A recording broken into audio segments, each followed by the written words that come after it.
There are long nights when we lie still in the darkness, listening to the rain fall on the eaves, our hearts heavy. It feels as though the whole world is asleep, and only we remain awake, troubled by worries, by old matters we can't let go of. Some are burdened by loss, some by unfulfilled love, some by words left unspoken, and some are simply exhausted by their own selves. We endlessly hold on to our hurts, hoping, then despairing. We want to forget, but can't. It seems the harder we try to let go, the more the pain clings. A woman once confided that for 10 years after her husband passed away, she kept the last shirt he ever wore. Every time she opened the closet, she would tremble as she touched the worn fabric, tears silently falling. She said if she got rid of the shirt, she was afraid she would forget his image.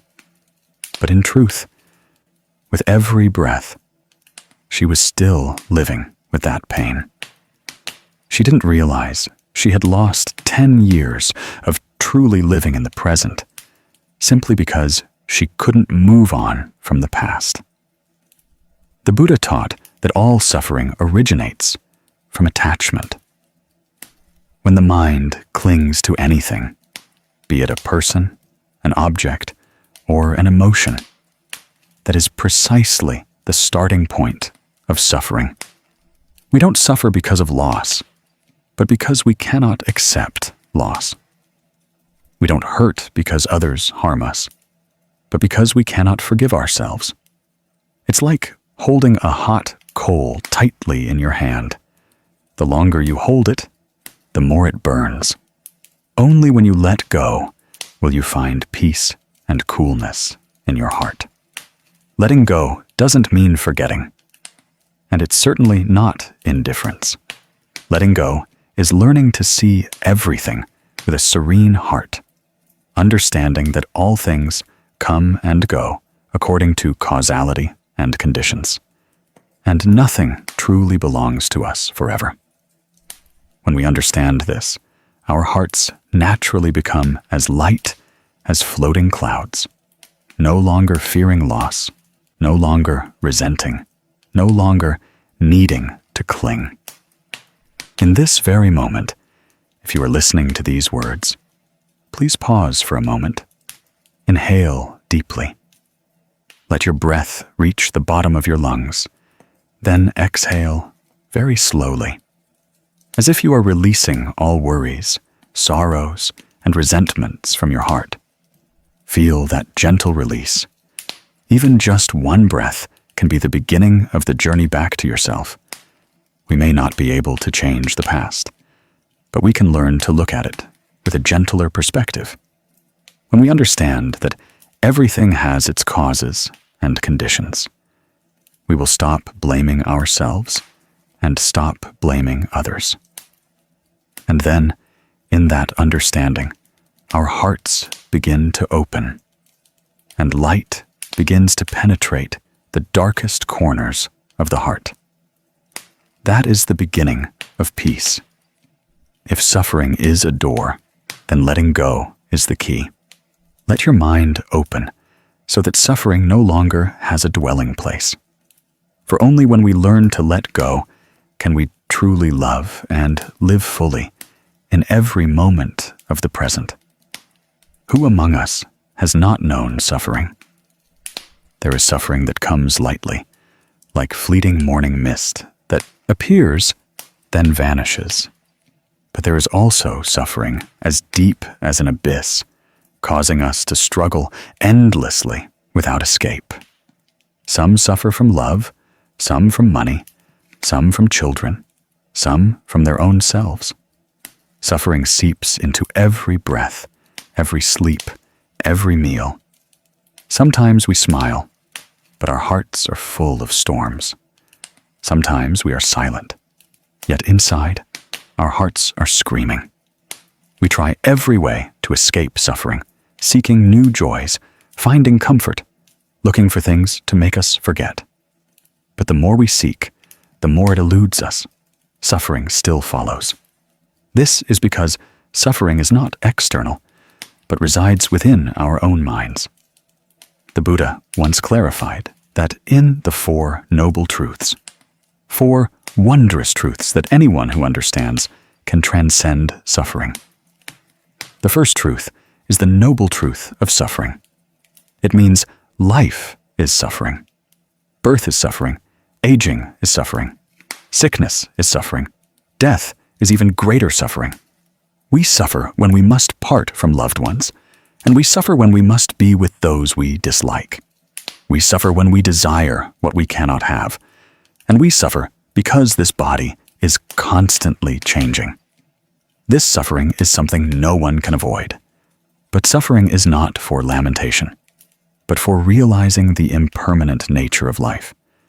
The Buddha taught that understanding the origin of suffering is the path to peace. That is the noble truth of the origin of suffering. The root of all suffering lies in greed, anger, and delusion, in the attachment that people refuse to let go of. Greed is wanting to possess, wanting to hold on to what we love forever.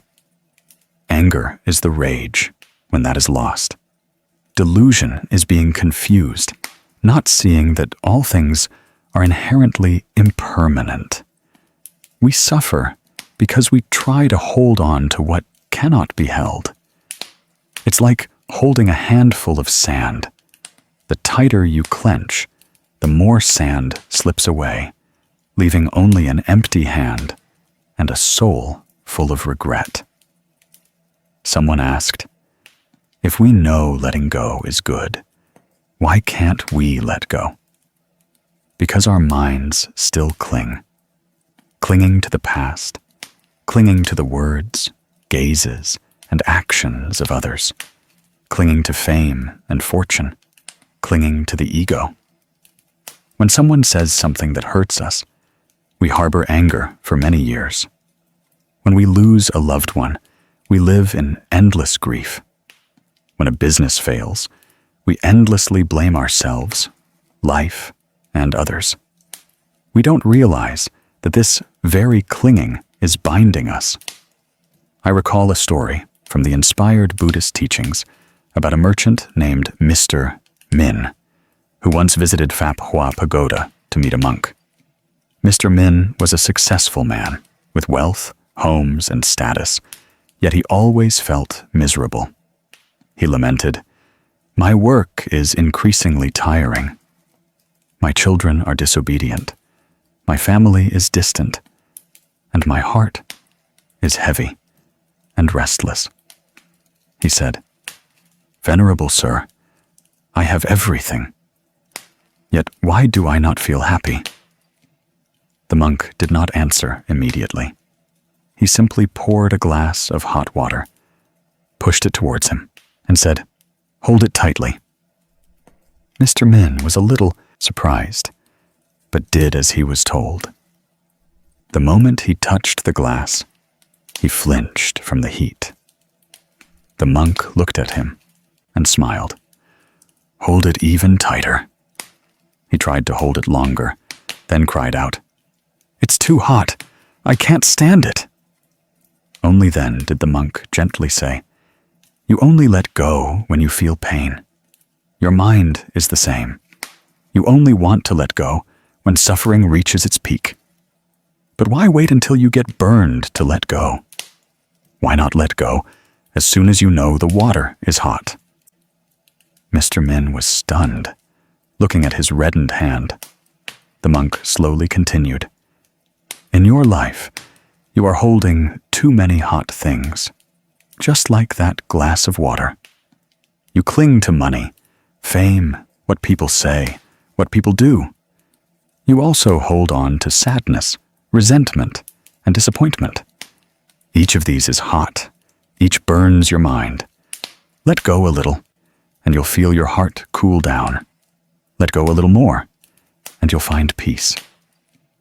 That story seems simple, yet it contains a profound truth. We only let go when the pain is too great, the suffering too intense. But when we let go then, our hearts have already been partially burned. Wise people learn to let go when everything is still calm. They understand that holding on to suffering doesn't make anyone happy. It only causes more harm to themselves. Letting go is not defeat, not loss, but an act of wisdom and compassion. Think about it. How many times in life do we inflict suffering on ourselves simply because we refuse to let go? We endlessly cling to an old word, another's mistake, an image that is no longer real. We remember. We overthink. We resent. Each time, our hearts are as if on fire. Meanwhile, the other person may have already forgotten, already living happily. Only we remain, tying ourselves down in old pain. In truth, suffering does not come from others, but from our mind's refusal to let go. The Buddha taught that life is impermanent. Everything comes and goes according to causality and conditions. Trying to hold on to what doesn't belong to us only causes more suffering. Like the wind blowing across a field, no one can make the wind stay. Our minds are the same. If we allow everything to come and go naturally, our hearts will automatically find peace. But to do that requires profound awareness. We must see the root of suffering. We must know that no one makes us suffer. We inflict suffering on ourselves because we haven't learned to let go. Many people, upon hearing these words, will say, "Easier said than done." Indeed, letting go is not something that happens overnight. It is a process of realization. When we understand that everything is cause and effect, that everyone is walking their own karmic path, we will gradually stop blaming, stop judging, stop clinging. When we understand that no one is perfect, including ourselves, we will forgive more easily. And when we know that everything will eventually pass, we will stop clinging to the things that hurt us. Someone once said, "When I began to learn to let go, I thought I was losing. But gradually, I found I gained more. I gained peace, lightness, and restful sleep." That is the result of transformation from within the mind. Letting go is not running away from suffering, but facing it with wisdom. Looking deeply into suffering, we will see that it is only a part of life, not the whole. Then, suffering itself becomes a teacher, helping us to grow, to be kinder, to understand more. If you are listening to these words, perhaps your heart is also carrying some suffering. It might be something you haven't dared to speak, or something that happened long ago, but still makes your heart ache every time you remember it. I invite you right now to try closing your eyes, taking a deep breath, and exhaling very slowly. Imagine you are holding a hot glass of water in your hand, a glass of worries, sorrows, and resentments. You can feel the heat spreading into your palm. Now, gently let go. That feeling is liberation. The water is still hot, but you are no longer burned. The pain is still there, but your mind has learned how to stand outside and observe. Letting go is not forgetting everything, but not letting memories cause suffering. Letting go is not abandoning love, but keeping love pure, without attachment, without demands. Letting go is learning to love without possessing, to give without calculation, to live without comparison.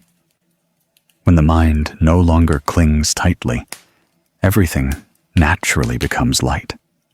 When the heart is at peace, life is also at peace. Today, you don't need to let go of everything. Just one small thing. Let go of a moment of anger, a word of blame, an unnecessary worry. Let your heart breathe. Let it cool down. And you will find that peace is not far away, but right in the moment, you gently release your hand. From a breath, from a release, the mind begins to heal itself. And that is the beginning of true freedom in the soul.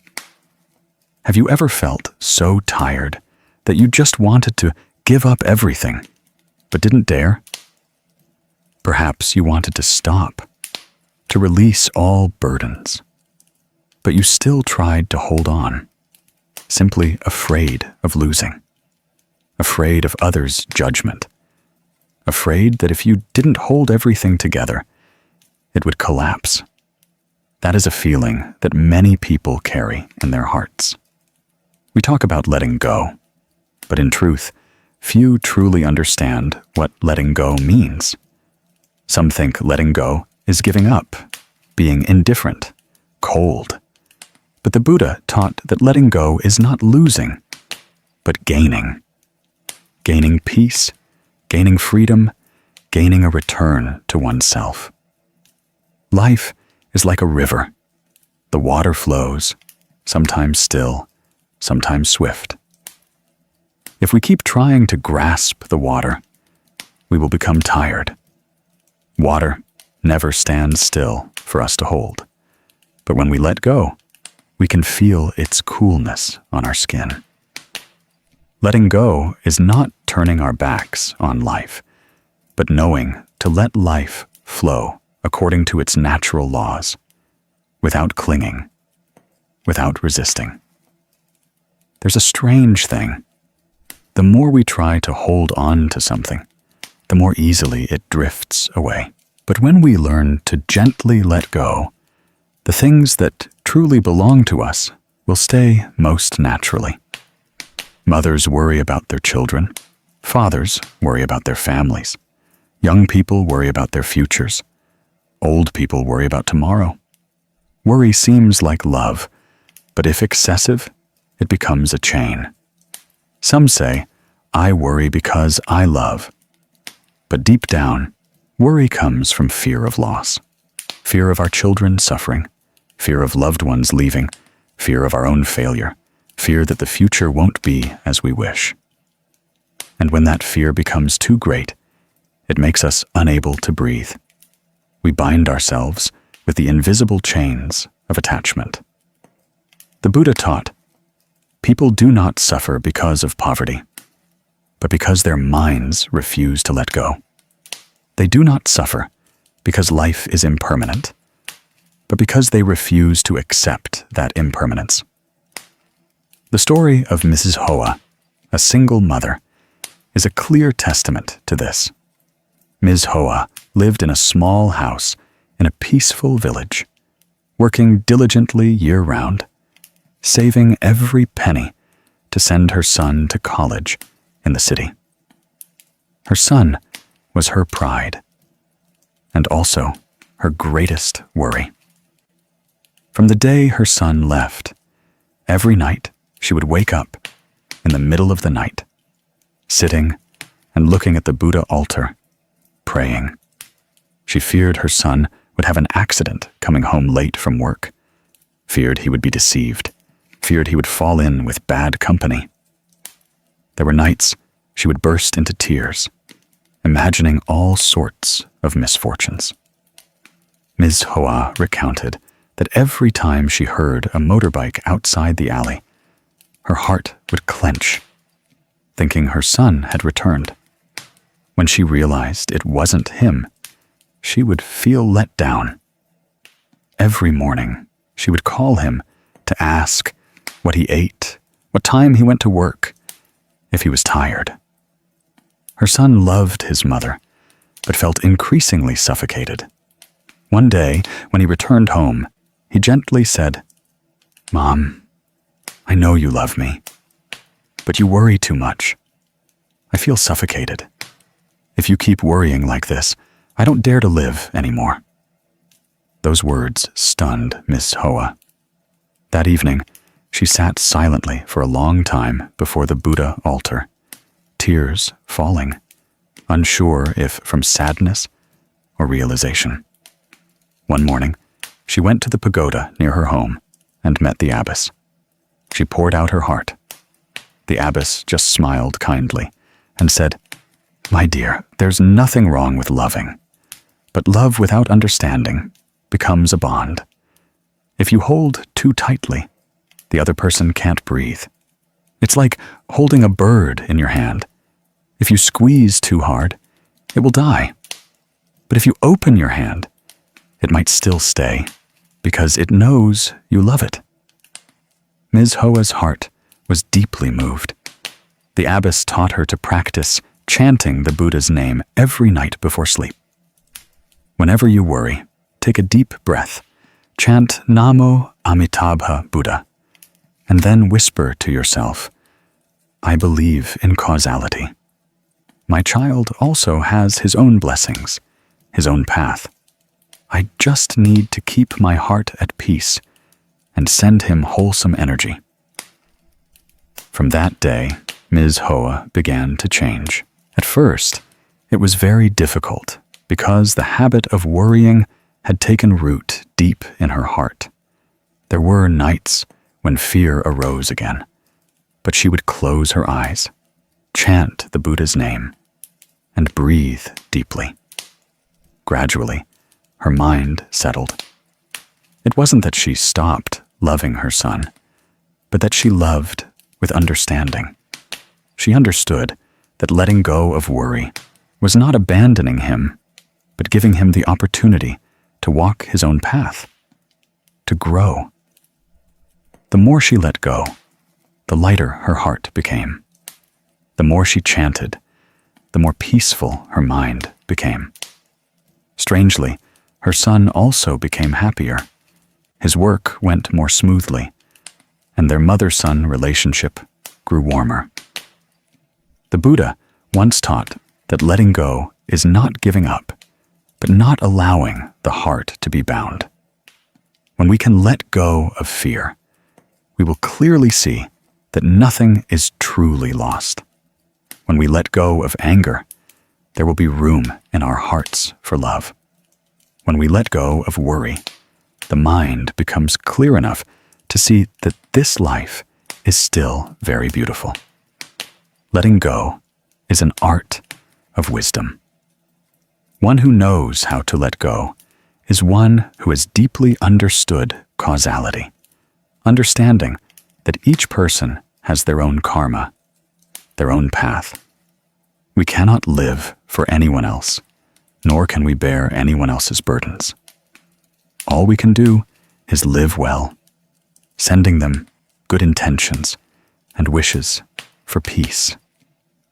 In life, we still see many people like Ms. Hoa.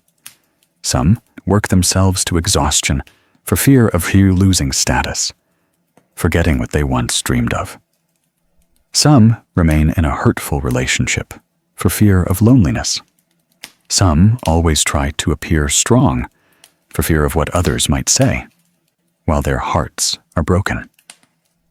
They think letting go is losing, but in fact, they are losing themselves day by day. When we let go, we don't lose anything real. We only lose what is no longer necessary. When we let go, we don't lose others. We find ourselves again. Letting go is like cleaning a room.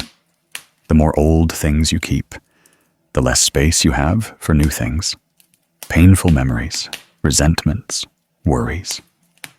If we keep them all in our minds, joy and peace will never be able to enter. Clearing the heart is not by forgetting, but by looking back, smiling, and then setting down. When the heart is spacious, we can contain happiness. When the mind is pure, we can hear our own voice. Inspired Buddhist teachings. I remember once hearing a Zen master say, "When you let go of something, you don't lose it. You merely allow it to return to where it belongs." Those words were like a cool breeze blowing into my heart. Many times, we try to hold on to those we love, but in truth, they need to go find their own path. Many times, we want to hold on to a period of time forever. But everything has its cycle. Like a flower falling. It's not because the tree doesn't love the flower, but because spring has passed. Letting go is accepting life's natural laws, allowing everything to pass in tranquility. If you are worried about someone, try to pause and ask your heart, am I worried because I love or because I'm afraid? If it's love, send wholesome energy, pray for their peace, but don't let your mind become agitated. If it's fear, look deeply into that fear and gently exhale, because worry doesn't save anyone. It only makes your heart more tired. When we are at peace, that energy will spread, and those we love will also find peace. Letting go is not easy, but it's not too difficult if we start with small things.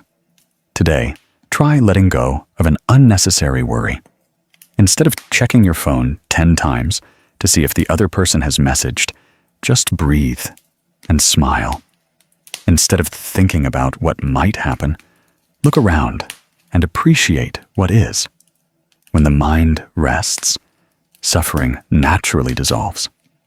When the heart is clear, happiness naturally arises.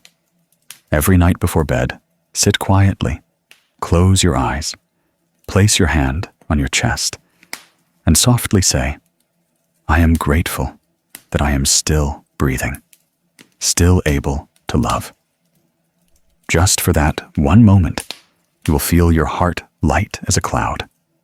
Letting go is not an end, but the beginning of a new journey. A journey back to freedom in the soul. When you understand that, you will no longer fear loss, because you know that nothing truly leaves if love and faith remain in your heart. And who knows, one afternoon, you might suddenly smile as you realize that the things that caused you suffering are now just a gentle breeze passing by. Because from the moment you learn to let go, you have truly grasped the most precious thing, the inner peace within yourself. Have you ever wondered why you clean your house, wipe tables, and sweep the yard every day, but forget to clean the room within your own mind? That room cannot be seen with the eyes, but it is where you store all your fatigue, unspoken words, grievances, disappointments, and even nameless small worries. Every day, as we face work, others, pressure, and unfulfilled desires, a thin layer of dust settles on the mind. If not swept away month after month, that room gradually becomes dark, suffocating. And we are the ones living in it, enduring the suffocation we ourselves created. Who among us has not felt tired? There are mornings when we wake up with a heavy heart. Everything we touch feels disheartening. Everyone we see feels annoying. Sometimes it's not because of anyone or anything specific, but simply because the mind is overflowing with pressure, like a cup full of water, where just one more drop will cause it to spill. Human pressure today is also like that. It comes not only from work, but also from our own minds. We accumulate expectations, fears, desires, and blame. And then when things don't go as we wish, we feel pain and frustration. The Buddha taught that the mind is like a room. If not regularly cleaned, worldly dust will cover it completely. That dust is greed, anger, and delusion. It is fleeting thoughts, comparisons of superiority and inferiority, unfulfilled desires. Every time we get angry at someone, another layer of dust is added. Every time we blame ourselves, another layer of dust. Every time we compare ourselves to others, yet another layer of dust. In this way, the inherently pure room of our soul gradually becomes obscured. And then we imagine that the world is full of suffering, without realizing that suffering is caused by the dust in our minds, obscuring the light. There is a small story about Ms. Lan, an office worker like any other. Her life was nothing special. She went to work in the morning, came home in the evening, and occasionally had coffee with friends on weekends. But inside, Lan always felt heavy. She frequently suffered from insomnia. Her mind was constantly thinking about work, about unfinished tasks, about her boss's gaze, about what colleagues said behind her back. Every night, she lay in bed, her mind agitated, like a rippling lake. One time, after an exhausting workday, Lan came home, looking tired. She opened her phone, scrolled through social media for hours, watching all sorts of videos without remembering what she had watched. Her mind repeating old thoughts. I'm not good enough. Others are better than me. Is my boss unhappy with me?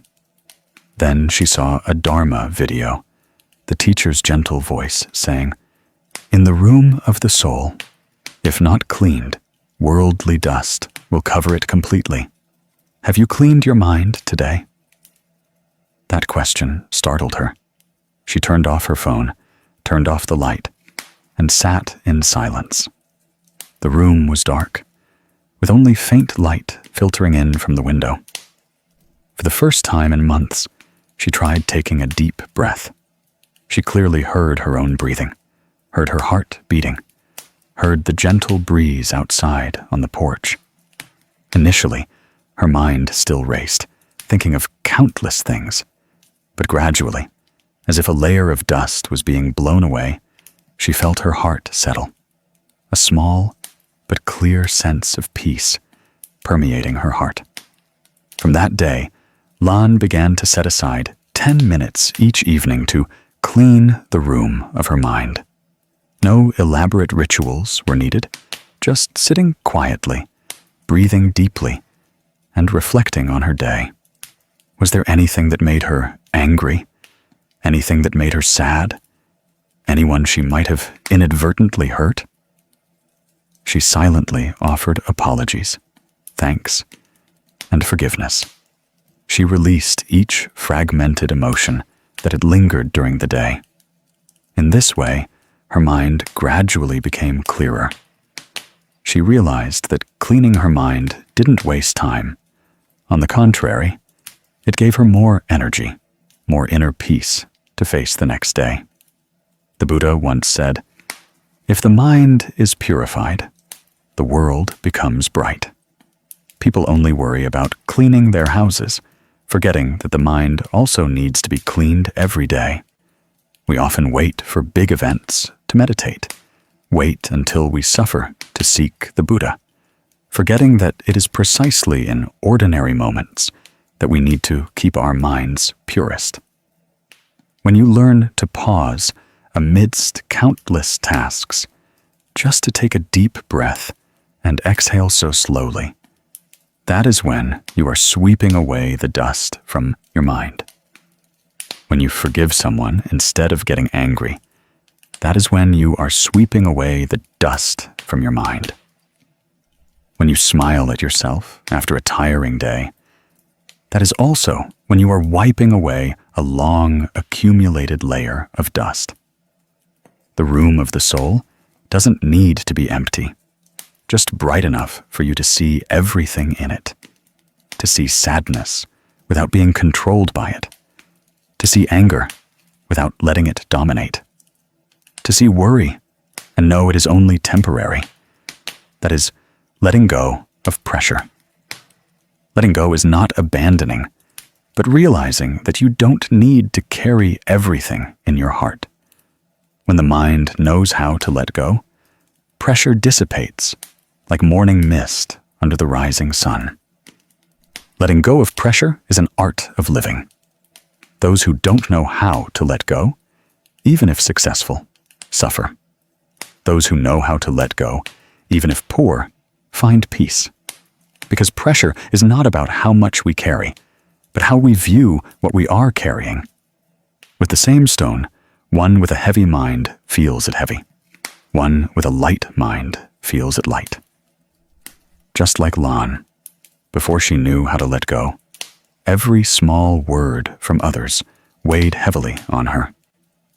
But when her mind became clearer, she understood that whatever anyone said was just like a passing breeze.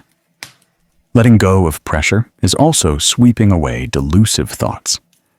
We often create thousands of assumptions in our minds. What if I fail? What if people think badly of me? These what-ifs are the root of suffering. When we live fully in the present, with every breath, pressure has no place to cling. Mindful breathing is the softest broom the Buddha offers everyone. Just spending a few minutes each day observing, you are sweeping away the worldly dust from your mind. Try it right now. Close your eyes. Inhale deeply. Exhale very slowly. Feel the air entering and leaving. Look at your mind as you would a room. Is there anything messy? Is there any fear still there? Smile. You don't need to chase it away. Just look at it with understanding. When we understand, we naturally let go. Lan, after several months of practice, felt as if her life had changed. Not because her work became easier, but because her mind was no longer as heavy as before. She slept better, was less irritable. Even her boss and colleagues noticed she was kinder. In fact, that was when the light from the room of her mind shone outwards, softening the whole world around her. The Buddha taught that when the mind is at peace, the environment is at peace. When we let go of pressure, not only do we feel lighter, but those around us also benefit from that peace. A person with a clear mind carries peaceful energy wherever they go. A person full of pressure makes others tired wherever they go. Therefore, letting go of pressure is not only a gift to oneself, but also a gift to life. If you are listening to these words, please take a little time for yourself each evening. When everything is done, when the house is quiet, turn off your phone, sit down and breathe slowly. Let your breath be like a gentle breeze, sweeping away layers of worry, sadness, and fear. Just 10 minutes, and you are planting a seed of peace in your mind. Though short, if practiced regularly, these 10 minutes will transform into a great light, helping you to get through difficult days with a gentle smile on your lips. Letting go of pressure is not avoiding life, but living amidst life while maintaining the purity of the mind. Like a lotus growing in mud, yet still radiating pure fragrance. Each mindful breath is a blooming petal. Each time we sweep the dust from our minds is a step closer to freedom. So today, as a long day ends, you might ask yourself, have I cleaned the room of my mind today? If the answer is no, then right now, start. Breathe deeply. Exhale gently. Smile. And let all worries dissipate like thin smoke into the void. When your mind is clean, your life will be bright. When your mind is at peace, nothing can make you suffer. And then you will understand that letting go of pressure is the shortest path to return to peace. There are nights when we lie still and cannot sleep. Not because of noise, not because of physical exhaustion, but because there is something in our hearts that we haven't let go of. It could be a mistake, an accidental word, an unfinished relationship, or just the image of someone from the past that we cannot forget. We don't realize that these very memories are the invisible threads binding us to suffering. Only when we learn to let go of the past can our hearts find a dwelling place for peace. Who among us has not made mistakes? Some have hurt others. Some have harmed themselves. Some have lost precious opportunities due to a moment of hot-headedness. Some have missed out on love because they lacked the courage to apologize. Then, as years pass, we assume that time will erase everything. But in truth, time only makes the wounds sink deeper into the mind. We still live, still laugh, still work. But inside, there is a lingering heaviness that we cannot put into words. The Buddha taught that humans suffer because they live in 3 times: past, present, and future. We regret the past, worry about the future, and thus forget that the present moment is where life truly exists. Those who live in the past are like someone carrying a backpack full of rocks. Every step is heavy. We cannot go far if we don't put down what has passed. The past, whether beautiful or sad, is merely a memory. It has fulfilled its purpose. If we keep clinging to it, we are only holding ourselves back. There is a short story about Mr. Hao. He was a middle-aged man, once very energetic and active in his work, but few knew that his heart had carried a gnawing regret for over 10 years. That year, he and his best friend started a business together. Due to a misunderstanding, Hao spoke harsh words that hurt his friend. After that day, the two no longer spoke to each other. His friend moved elsewhere, and Hao, despite his business success, always had a scratch on his heart. He tried to call many times, but feared rejection. He picked up a pen to write an apology letter many times, but then tore it up. He told himself, "Oh well, time will heal it." But no, as time went on, whenever the old story was brought up, his heart became heavy again. In the silent nights, the image of his old friend would reappear. His smile, his eyes, even the moment of their parting still seemed like yesterday. One time, while waiting for a bus at the station, Hao accidentally heard an old monk giving a Dharma talk over the loudspeaker of a nearby pagoda. The deep, warm voice echoed in the afternoon. The past is a lesson, not a sentence. If you keep punishing yourself, you will never step out of the darkness. Those words pierced his heart. He fell silent. Perhaps all this time he had been living like a prisoner of his own making. No one tormented him but himself. That evening, Hao went home, sat at his desk, and turned on a small lamp. He took out a blank sheet of paper and wrote down the things he had never said for 10 years. With each line he wrote, his tears also fell. He wrote, "I'm sorry. I was wrong. I miss you. Thank you for being with me during those years." When he finished, he clasped his hands and chanted the Buddha's name. He dedicated the merit of his apology to his old friend, although he didn't know where the friend was, if he remembered him or had forgotten. At that moment, he felt a strange thing. The burden in his heart lightened considerably. It was as if a door had opened and light flooded in. From that day on, Hao began to live in the present. He no longer tormented himself, no longer blamed himself. He understood that the past cannot be changed, but can be resolved through sincerity and good intentions. He often told his son, "Mistakes are not terrible.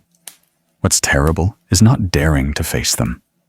Forgiving others is good, but forgiving yourself is the first door to peace." The Buddha taught that one who cannot forgive oneself is like someone holding a hot coal, hoping to burn others, but burning oneself first. When we agonize with regret, we are holding on to pain, preventing it from dissolving. When we forgive, we restore freedom to both ourselves and others. Forgiveness is not forgetting, but looking back with compassion. The past can only hurt us if we allow it to. Someone once asked a Zen master, "How do I let go of past mistakes?" The master smiled, pointed to a teacup, and said, "If you are holding a teacup and want to hold another, you must put down the one you are holding. Your mind is the same. To receive peace, you must let go of mistakes." Peace does not come from forgetting, but from appreciating the lessons the past brings. We often fear that if we forget the past, we will also forget people, forget memories. But no, letting go doesn't mean erasing. Letting go is holding on with gratitude. Let memories lie still. Don't stir them up anymore. Look at them as you would a painting whose ink has dried. You can admire it. You can smile. But you don't need to try to fix every stroke. Let it become a gentle part of your life journey. When you let go of the past, you will realize that the present is the most precious gift. Because only in the present can you breathe, laugh, love, and change. The past is water that has flowed by, and the future is a river yet to come. Only the present is the drop of water in your hand. If you keep looking back, you will let the drop of the present fall away. You can try a small practice every night before bed. Sit quietly, breathe deeply, and ask yourself, is there anything from the past that still weighs heavily on me today? When the answer appears, don't resist, don't agonize, just smile and say to yourself, "I know now. Thank you for teaching me to grow." Then gently exhale, imagining that with that breath, you are releasing the burden you have carried for so long. Letting go of the past means letting go of the images we attach to ourselves. Sometimes we cannot forgive ourselves because we still think we are the one who was wrong, the failure, the sinner. But the Buddha taught that the nature of humanity is good. Only through ignorance do we make mistakes. But the light of the mind is always there, only needing to be re-illuminated. When we see that, compassion for ourselves will arise, and the past will gradually be resolved. During a meditation session, someone asked the teacher, "I once deceived others, and now I deeply regret it. How can my mind find peace?" The teacher replied, "You can atone for your mistakes with wholesome actions in the present. Every mindful breath, every good deed you do today, is a fragrance that dispels the old suffering." Hao also understood this. He not only wrote an apology letter, but also spent time volunteering, helping the poor, and chanting the Buddha's name every morning. He said, "I cannot change yesterday, but I can use today to create merit for tomorrow." Time gradually passed, and Hao was no longer hindered by pain. One afternoon, he received a message from his old friend. A short message. "I received your letter. Thank you. Everything's long past. Don't think about it anymore." He read it. and tears fell, not because he was forgiven, but because he had finally, truly forgiven himself. The Buddha once said, "No one can step into the same river twice, for the river has changed, and the person has changed." The past is that river. We cannot go back, but we can smile and watch it flow by, because the most precious thing is not in the old river, but in this very moment where we stand, seeing the sunlight shining on the river's surface. If you are carrying something in your heart that you haven't let go of, try sitting down, breathing, and looking deeply into it. Say to the past, "Thank you for teaching me what is wrong, so that today I know how to live more correctly." Then gently close that door to open the door to the present. Today, as long as you can breathe, can smile, can love, life is still unfolding before your eyes. Let the past rest because it has played its role.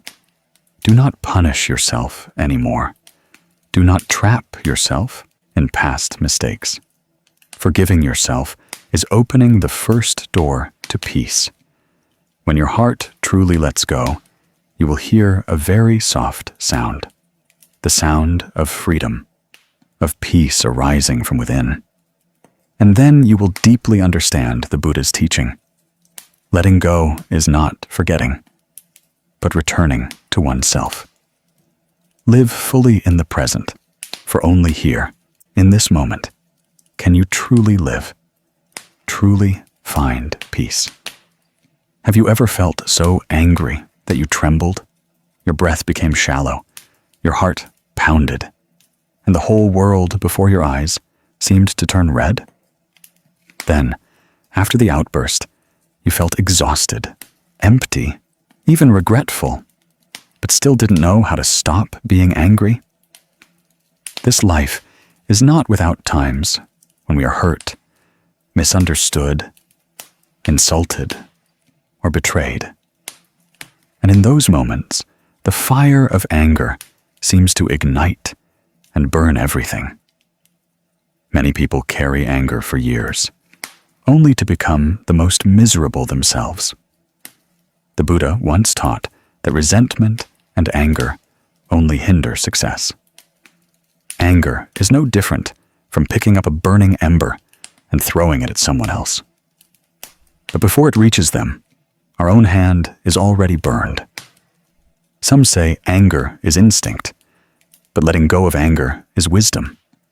Indeed, in Buddhist teachings, anger is considered one of the three poisons: greed, anger, and delusion.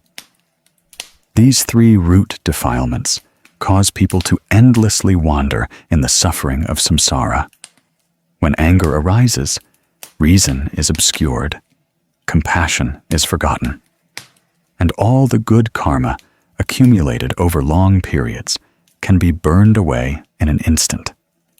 The Buddha once likened anger to a raging fire.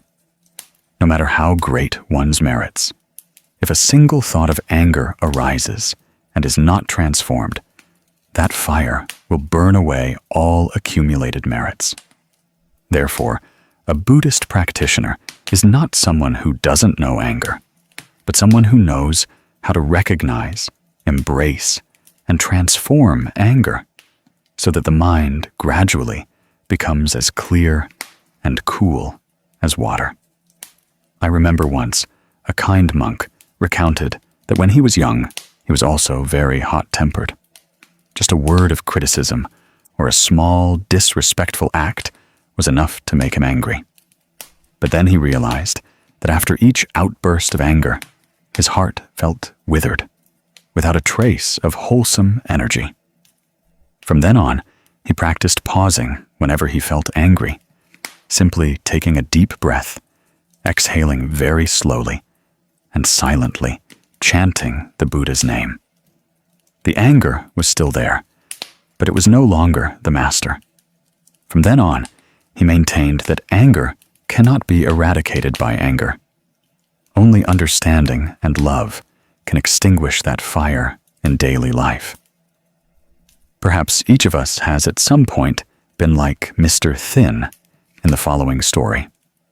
Mr. Thin was a kind, hard-working farmer, but he had a grudge-holding habit. He loved the mango tree in front of his house very much, considering it a close friend, because the tree had been there for over 20 years, giving him many sweet fruits each season. One day, a new neighbor moved in, and while clearing the boundary, accidentally cut off a large mango branch. Mr. Thin flew into a rage, believing the neighbor had intentionally insulted him. Even after the neighbor came to apologize, he remained angry. He wouldn't talk, wouldn't look at the neighbor, and even mumbled whenever he saw the other person's silhouette. Time passed, 3 full years. The mango tree still blossomed and bore fruit, but Mr. Thin's heart was more barren than ever. One afternoon, he heard a dharma talk from a monk on the pagoda's radio nearby. Anger is the fire that burns away merit.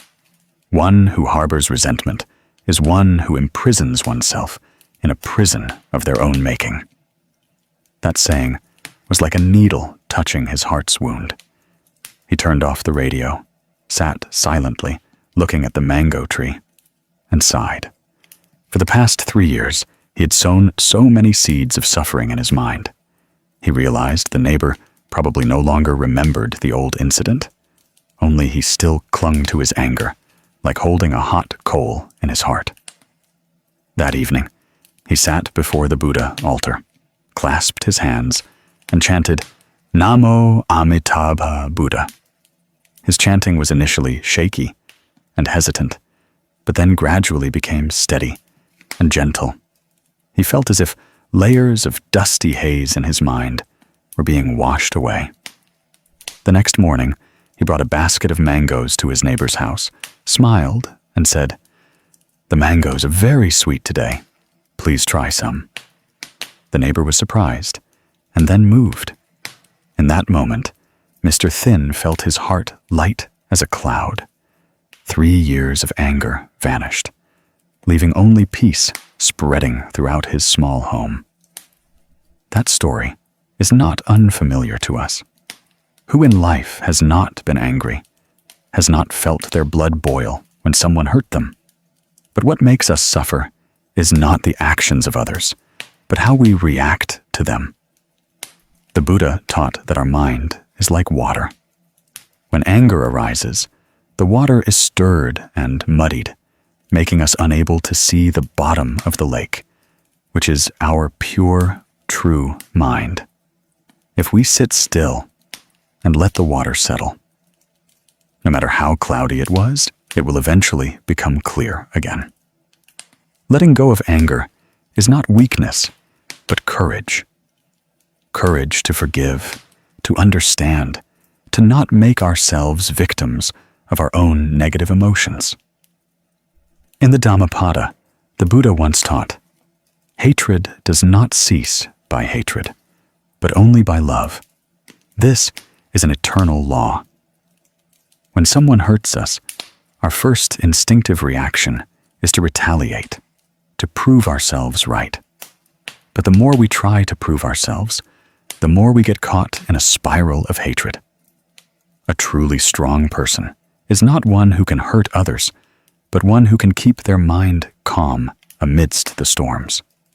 The Buddha once said, "He who overcomes 1,000 times 1,000 men in battle, he indeed is the greatest victor who conquers himself."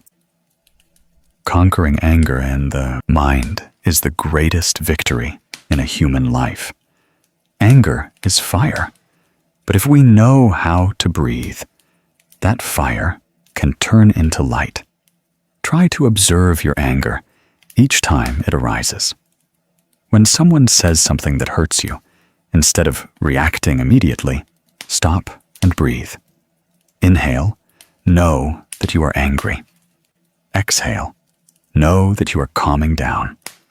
With just a few mindful breaths, anger will no longer be the master controlling our minds. Try chanting Namo Amitabha Buddha with each breath to let the energy of compassion gradually permeate your mind. Each time we chant, we are cooling ourselves with the sweet nectar of understanding. You can practice this tonight. As the day closes, instead of dwelling on things that annoyed you, sit quietly for a few minutes. Close your eyes, breathe deeply, and chant the Buddha's name. Each chant is a drop of fresh water, washing away the ashes and embers remaining in your heart. Gradually, you will feel your mind lighter, your sleep deeper. And when you wake up the next morning, your heart will smile naturally, like a blooming flower. Someone once said that being angry at others is punishing oneself. When we are angry, we lose energy, peace, and even joy. So instead of anger, choose understanding. Everyone has their own suffering. Sometimes they make mistakes. Sometimes they are unintentional. If we can look at them with compassionate eyes, anger will dissipate like morning mist under the sunlight.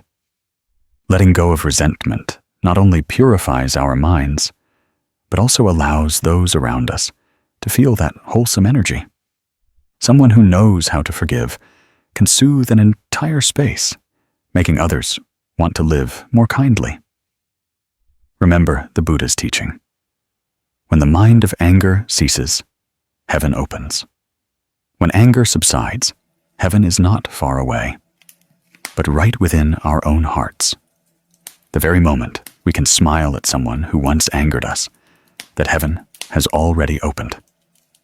Today, try letting go of a small anger, a word of blame, a painful memory. Just let go of one thing, and you will feel your heart a little more peaceful, a little brighter, much lighter. Because the mind is like water. The clearer it is, the more it reflects the light of compassion. And only when our minds are cool and clear can the world around us truly be peaceful. Perhaps each of us has experienced the feeling of being hurt by someone, misunderstood, slandered, or betrayed. At such times, our hearts feel constricted, both painful and choked. We tell ourselves we will never forget, never forgive, that we will hold on to that resentment as a way to protect ourselves. But the more we cling, the more tired and miserable we become. Because narrow-mindedness not only hurts others, but also makes us shrink into a cold shell, unable to receive joy. The Buddha taught that forgiving others is opening a path for oneself. When we are generous, our hearts feel lighter. When we are petty, our minds become heavy. Generosity is not just forgiving the mistakes of others, but also a way to liberate ourselves. Inspired Buddhist teachings. I remember once hearing a monk preach, "A narrow mind is like a teacup, holding only a little water. A broad mind is like the ocean, encompassing everything, yet remaining clear and peaceful." People suffer because they often compare and calculate who is better or worse, always feeling disadvantaged or unfairly treated. When we see someone praised, loved, or more successful than us, envy and narrow-mindedness immediately arise in our hearts. We forget that each person has different karmic conditions. Comparison only causes us suffering, while generosity brings us peace. When the mind is broad, suffering shrinks. When the heart opens, joy naturally returns. The story of Miss Mai is a testament to this. She was an elementary school teacher, kind and dedicated, loved by her students. Everyone at school considered her amiable, but that very fact stirred jealousy in an old colleague. This friend, once close to her, one day suddenly changed and spread untrue rumors about her. They said she was fake, that she charmed students to get promotions, even that she courted the principal to receive praise. When she heard those words, Ms. Mai was stunned. The friend who had once shared joys and sorrows with her was now the one who hurt her most deeply. Many nights she tossed and turned, unable to sleep. Every time she entered the classroom and saw the innocent eyes of her students looking at her, her heart ached. She considered quitting and transferring because she couldn't bear the feeling of being misunderstood. But then, by chance, she heard a monk's lecture titled, "When the Heart is Broad, Suffering Shrinks." The monk's gentle voice was light as a breeze. When others speak ill of us, we only need to examine whether our own hearts are pure. If our hearts are blameless, their words are no different from wind. The wind blows across the shore, and then the water becomes calm again. Ms. Mai fell silent. She realized that all this time she had allowed her soul to be agitated by things that were not true. From that day, she began to practice letting go. Every morning at school, instead of paying attention to others' gazes, she practiced smiling. Whenever she heard someone mention the old story, she would simply clasp her hands in her heart and chant, "Namo Amitabha Buddha."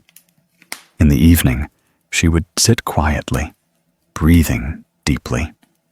She contemplated that all things are impermanent, and all words are just like a passing breeze. After some time, she felt more peaceful. One day, she coincidentally met her old friend at a school meeting. Seeing the friend's hesitant look, she suddenly smiled gently and said, "Long time no see. I brought some cakes for you and the students to share." Her friend was surprised and speechless, only able to say thank you. From that day, the two began to talk again, as if no misunderstanding had ever occurred. Ms. Mai went home, sat by the Buddha altar, chanted, and then burst into tears. Her tears were no longer from hurt, but from liberation. Because in that moment, she truly understood that generosity does not make you weak, but makes you stronger than ever. The ancients had a saying, "Take a step back, and the sea is vast, the sky is high." Generosity is that step back. Retreating is not losing, but a way to keep your heart at peace. When we cling, we are like someone holding a rope in a tug of war with another. The more we pull, the more tired and pained we become. But if we just let go, we immediately feel relieved. The Buddha taught that a generous heart is the boat that carries us across the sea of suffering. When we learn to forgive, the resentments in our minds gradually dissipate, making way for the light of compassion to shine. A narrow-minded person always feels life is constricted. A generous person, wherever they are, feels boundless. In the Anguttara Nikaya, the Buddha once said, "If someone harms you, think that they are suffering due to ignorance. If you get angry at them, you are only adding more suffering to yourself." Indeed, often people do bad things because they don't understand, are not awakened. They act according to their habits, according to ignorance. If we also get angry and resentful, it's no different from reflecting that same darkness. Generosity doesn't mean condoning, but understanding and letting go. Understanding that everyone makes mistakes and letting the mind not be bound. There is a small story in Buddhist scriptures about a person who was insulted and immediately ran to the Buddha to complain. He said, "Blessed One, that person spoke evil words to me, and I am very angry." The Buddha asked, "If someone brings a gift to you, but you do not accept it, to whom does that gift belong?" He replied, "To the giver." The Buddha smiled. It is the same. When someone speaks evil words, if you do not accept them, those words will return to them. Why should you embrace them and inflict suffering upon yourself? Those words were like a lamp illuminating the other person's mind, and they are also a wake-up call for us today. When someone treats us badly, see it as an opportunity to cultivate a generous mind.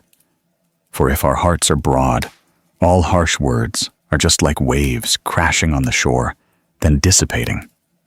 A person with a generous heart is like the earth. No matter how much trash, how much dirt, the earth accepts it all and still maintains green life. A narrow-minded person is like a small glass of water.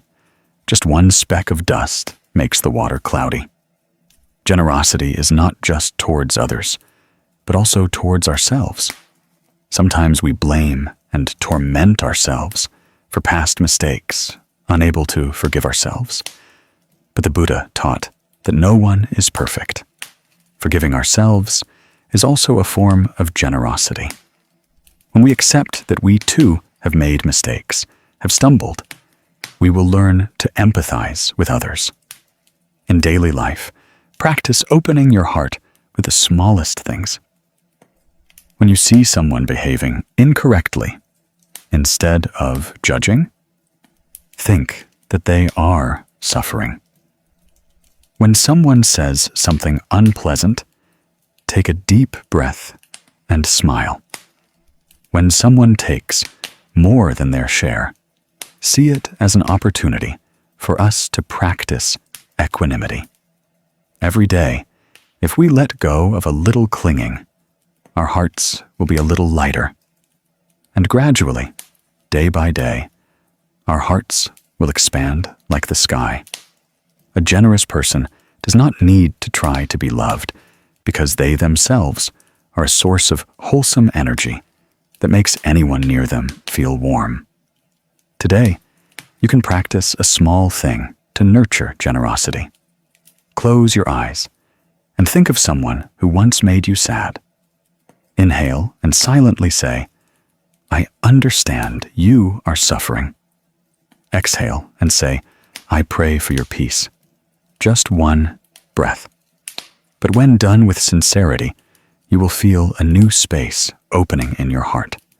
That space is the dwelling place of peace. Generosity is the door to freedom. When that door is opened, we are no longer confined by narrow-mindedness, resentment, or comparison.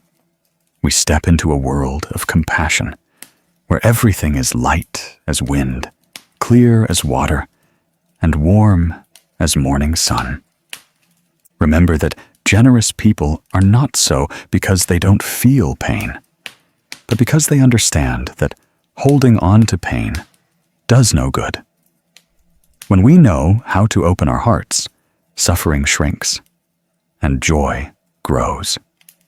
A heart that knows how to forgive is a heart that knows how to love. Generosity is the greatest gift we can give to others and to ourselves. Because ultimately, peace does not come from others changing, but from when we are broad-minded enough to see them with loving eyes. In the quiet solitude of a late night, the distant temple drum echoes steadily and deeply.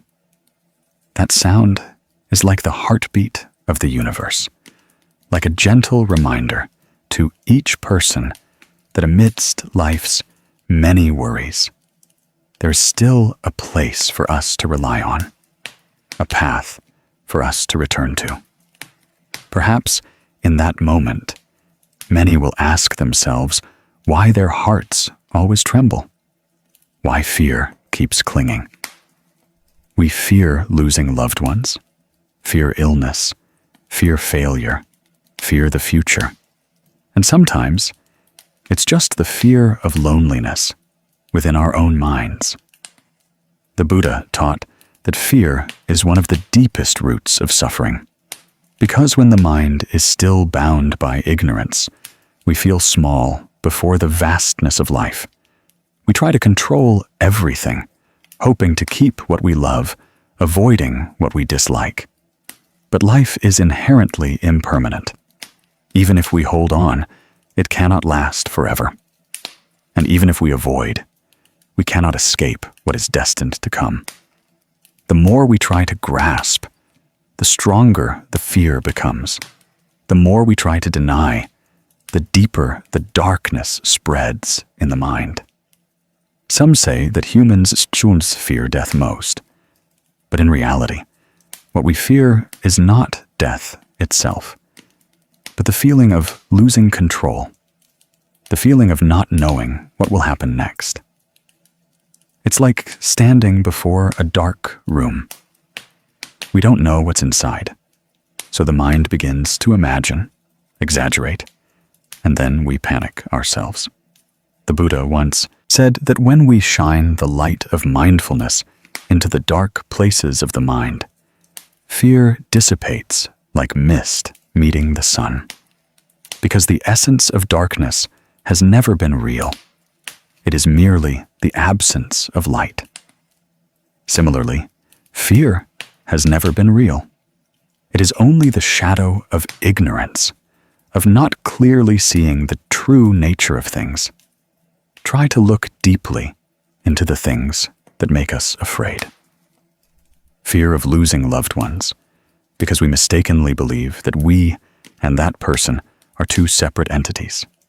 Fear of failure, because we equate ourselves with fame and status, believing that we are only valuable when successful.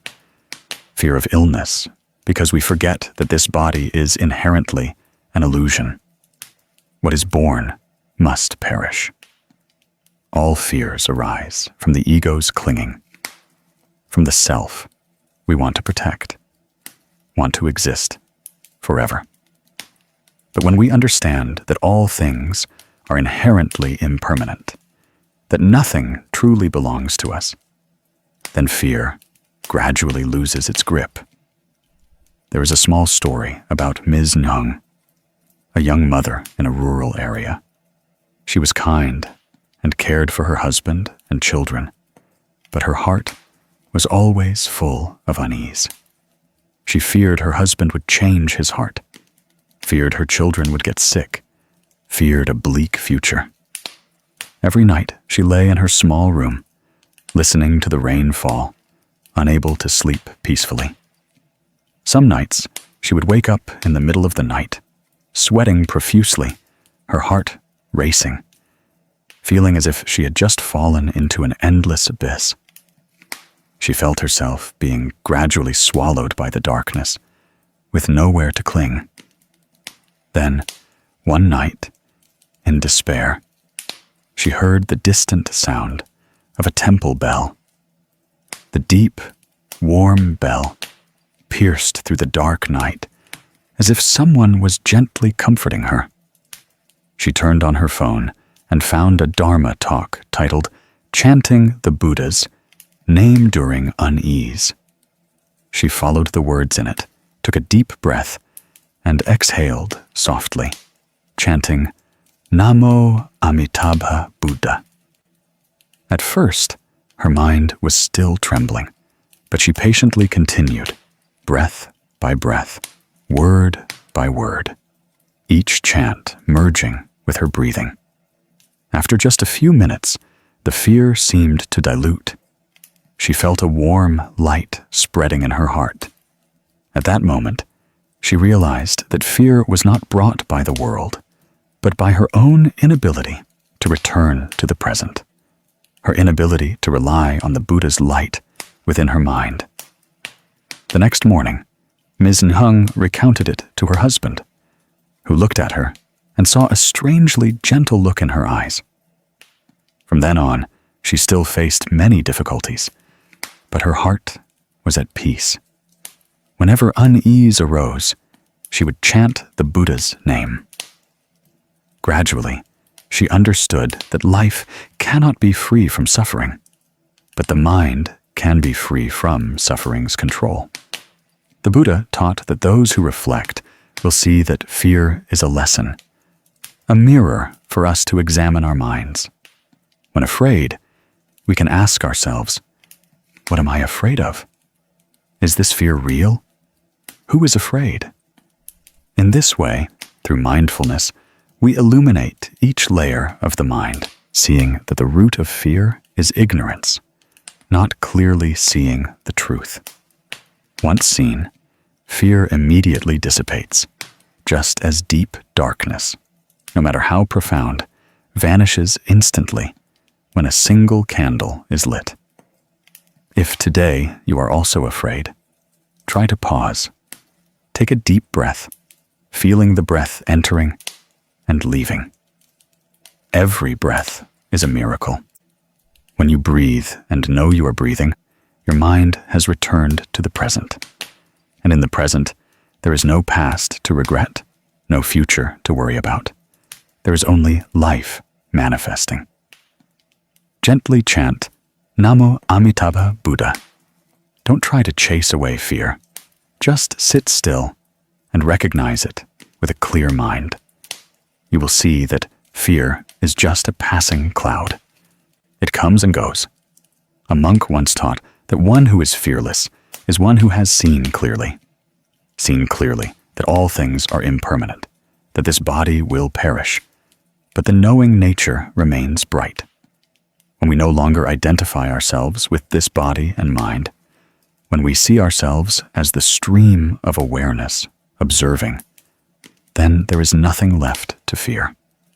Fear, then, is just like a passing breeze, unable to stir the still surface of the lake. Letting go of fear is not being devoid of emotion, but knowing how to embrace it with mindfulness. When we learn to love the very fear within us, we have begun to deeply understand the Buddha's teaching on compassion. Compassion is not only loving others, but also being gentle with our own minds. Try saying to fear, I see you. I do not chase you away, but I also will not let you lead me. In this way, gradually, the darkness will lose its power. Ultimately, Miss Nying's lesson is the lesson for each of us. When the mind has the light of the Buddha, any darkness naturally dissipates. Because that light is not far away. It is faith. It is awakening. It is the mind abiding in the present. Long nights will pass, fog will dissipate, and the sun of peace will always rise in the heart of one who knows how to let go of fear. Today, take a few minutes for yourself. Sit quietly. Breathe. Listen to your heart beating. Silently chant, Namo Amitabha Buddha. Each breath, each rhythm of peace. Don't wish for fear to end. Just invite in that breath, and you will see peace gradually unfold. When the mind has the Buddha, fear has no place to dwell. Just as the old scripture says, when the mind of anger ceases, heaven opens. So too, when the mind of fear dissipates, light arises. That is when we truly step through the darkness within our minds. Have you ever asked yourself, after all the striving, all the effort to gain fame, power, and money, what do we ultimately gain other than a weary body, a heavy heart, and long, sleepless nights? Humans are born empty-handed and return empty-handed. In the intervening years of life, we relentlessly gather, cling, and compete only to cause ourselves suffering. The Buddha once taught, when born, we bring nothing. When When we die, we take nothing. This seemingly simple statement is a mirror reflecting all human lives. Yet how few are willing to look into that mirror to clearly see that we live amidst impermanence, yet still try to hold on to illusions of fame and fortune. Fame and fortune, two words that seem to bring joy, but are in fact the root of so much suffering. Those with status fear losing it, those with money fear losing it, and those without suffer from longing. No one escapes this endless cycle unless they awaken. In Buddhist teachings, everything worldly is subject to impermanence. There is birth, death, rise, and fall. What we call success today may vanish like smoke tomorrow. What we consider failure today may sometimes be the beginning of a journey of awakening. Fame, power, and wealth, if not governed by wisdom and compassion, are no different from a fire that burns away human peace. The story of Mr. Tai, a successful director, is living proof of this. He was once a man many admired. His company grew strong. His name appeared in newspapers, on television, under the dazzling lights of award ceremonies. But behind the applause and accolades was a man on the verge of exhaustion. Mr. Tai often worked late into the night, worrying about contracts, fearing employee betrayal, fearing market fluctuations. The more he had, the more he feared losing. Despite living in a grand house, his heart felt empty. Then, one day, during a meeting, he felt a sharp pain in his chest, and the whole room spun. When he regained consciousness, he found himself in the hospital. The doctor said, "It was a mild stroke, a warning for you to change your lifestyle, otherwise next time might be fatal." That night, when everyone was asleep, he silently looked out the hospital window. The faint moonlight shone on the trees. The wind blew gently. He clearly heard his heart beating, weak yet real. In that moment, he realized that for all these years, he had run too fast, forgetting where he was running. After being discharged, Mr. Tai decided to withdraw from the business world. Friends and colleagues were astonished. Some called him crazy, some felt regret, some scoffed. A man like him giving up? Who would believe it? He just smiled. A gentle smile, unlike his former cold demeanor. He returned to his hometown, built a small house, grew vegetables, and taught poor children for free. Someone came and asked, "Why did you give up fame and a golden seat?" He replied, "A golden seat is just a place to sit. But if a person's heart is not at peace, they will suffer wherever they sit. When you let go, your heart feels lighter than a golden seat." This simple life brought him unusual happiness. Every morning, he woke up to the sound of roosters crowing and birds singing, watching the morning dew settle on the tender vegetable leaves. He read scriptures, chanted the Buddha's name, then went to teach. The children laughed and called him Teacher Tai, their eyes clear. Many times he sat on the porch, watching the clouds float by, and suddenly realized something that, even with all his money before, he couldn't buy: true peace. The Buddha once taught that craving is the root of suffering. One who knows contentment is the wealthiest. As long as we allow fame and fortune to guide us, we cannot abide in the present because the mind always looks outward, always comparing, wanting to be better than others. But when we know how to stop, seeing everything as merely borrowed in this impermanent world, then joy becomes simple. A cup of tea, a bird's song, a smile are enough to make the heart bloom. Fame and fortune are not bad. It is clinging that is the binding chain. Some have fame, yet remain peaceful, because they view fame as a passing breeze. Some have money, yet remain content, because they know how to use money to sow merit. But if we let fame and fortune control us, turning ourselves into slaves of the very things we create, then even with the whole world, we remain poor in spirit. Try to think, when we leave this world, what will remain? Houses, money, status, titles. Nothing can be taken with us. The only thing we carry is karma, the good or bad deeds we have sown.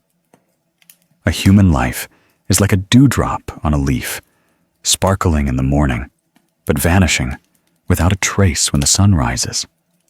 Understanding this helps us to let go of clinging, to stop striving, to stop seeing temporary things as eternal. One day, Mr. Tai went to the pagoda and met the abbot. He bowed in greeting. The abbot looked at him and smiled. Before, you had everything. Now, what do you have? He replied, I have peace. The abbot nodded. Good. You have found the most precious thing in life. For peace is wealth that no one can take away. The Buddha once told a story about a powerful king who was tormented by the fear of losing his throne. One day, the king came to the Buddha and asked, How can I reduce my fear? The Buddha asked in return, If this throne were no longer yours, who would you be? The king was silent. The Buddha said, You are only afraid because you identify yourself with the throne. If you clearly see that you are not the throne, but a human being who is breathing, who is alive, then what do you have to fear losing? The king bowed his head and wept after hearing this. From then on, he learned to rule his country with humility, letting go of his attachment to fame and power. When we understand impermanence, we no longer cling to things that are merely shadows. When we clearly see that life is a series of causes and effects, a constantly flowing river, we will not try to hold the water in our hands.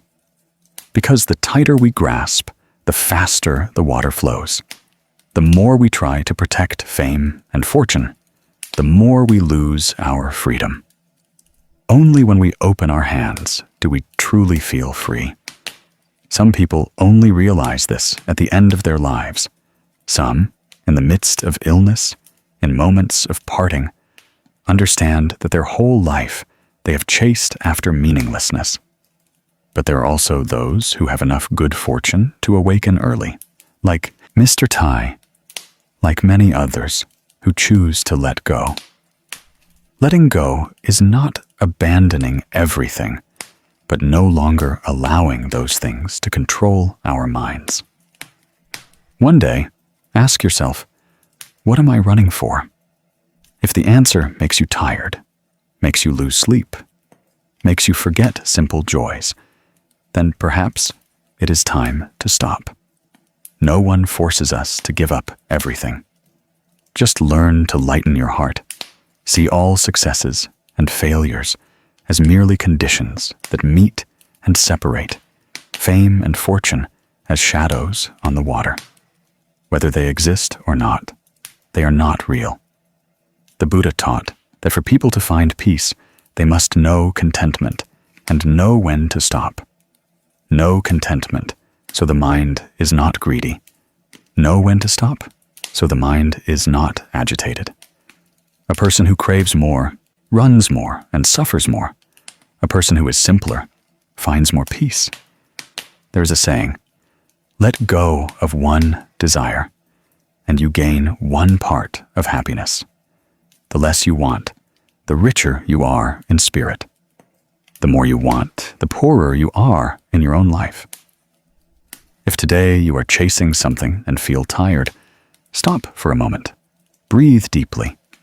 Feel the rhythm of your heart, the sound of the wind outside, and the smile of someone you love. All these are gifts of the present.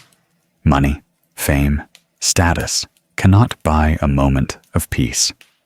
Peace only comes when we let go. Letting go of fame and fortune is not losing, but regaining oneself. When you no longer have to prove anything, no longer need to be praised, no longer fear criticism, then you are free. And in that freedom, you live more fully, more deeply, more peacefully. That is the path the Buddha taught, the path of letting go to find peace. Have you ever felt tired because you wanted everything to be perfect? You want to be better than others, your work to be flawless, your family to be complete, your children to be well-behaved, your life to follow the plan exactly. Yet the harder you try, the more tired you become. The more you seek perfection, the further you drift from happiness.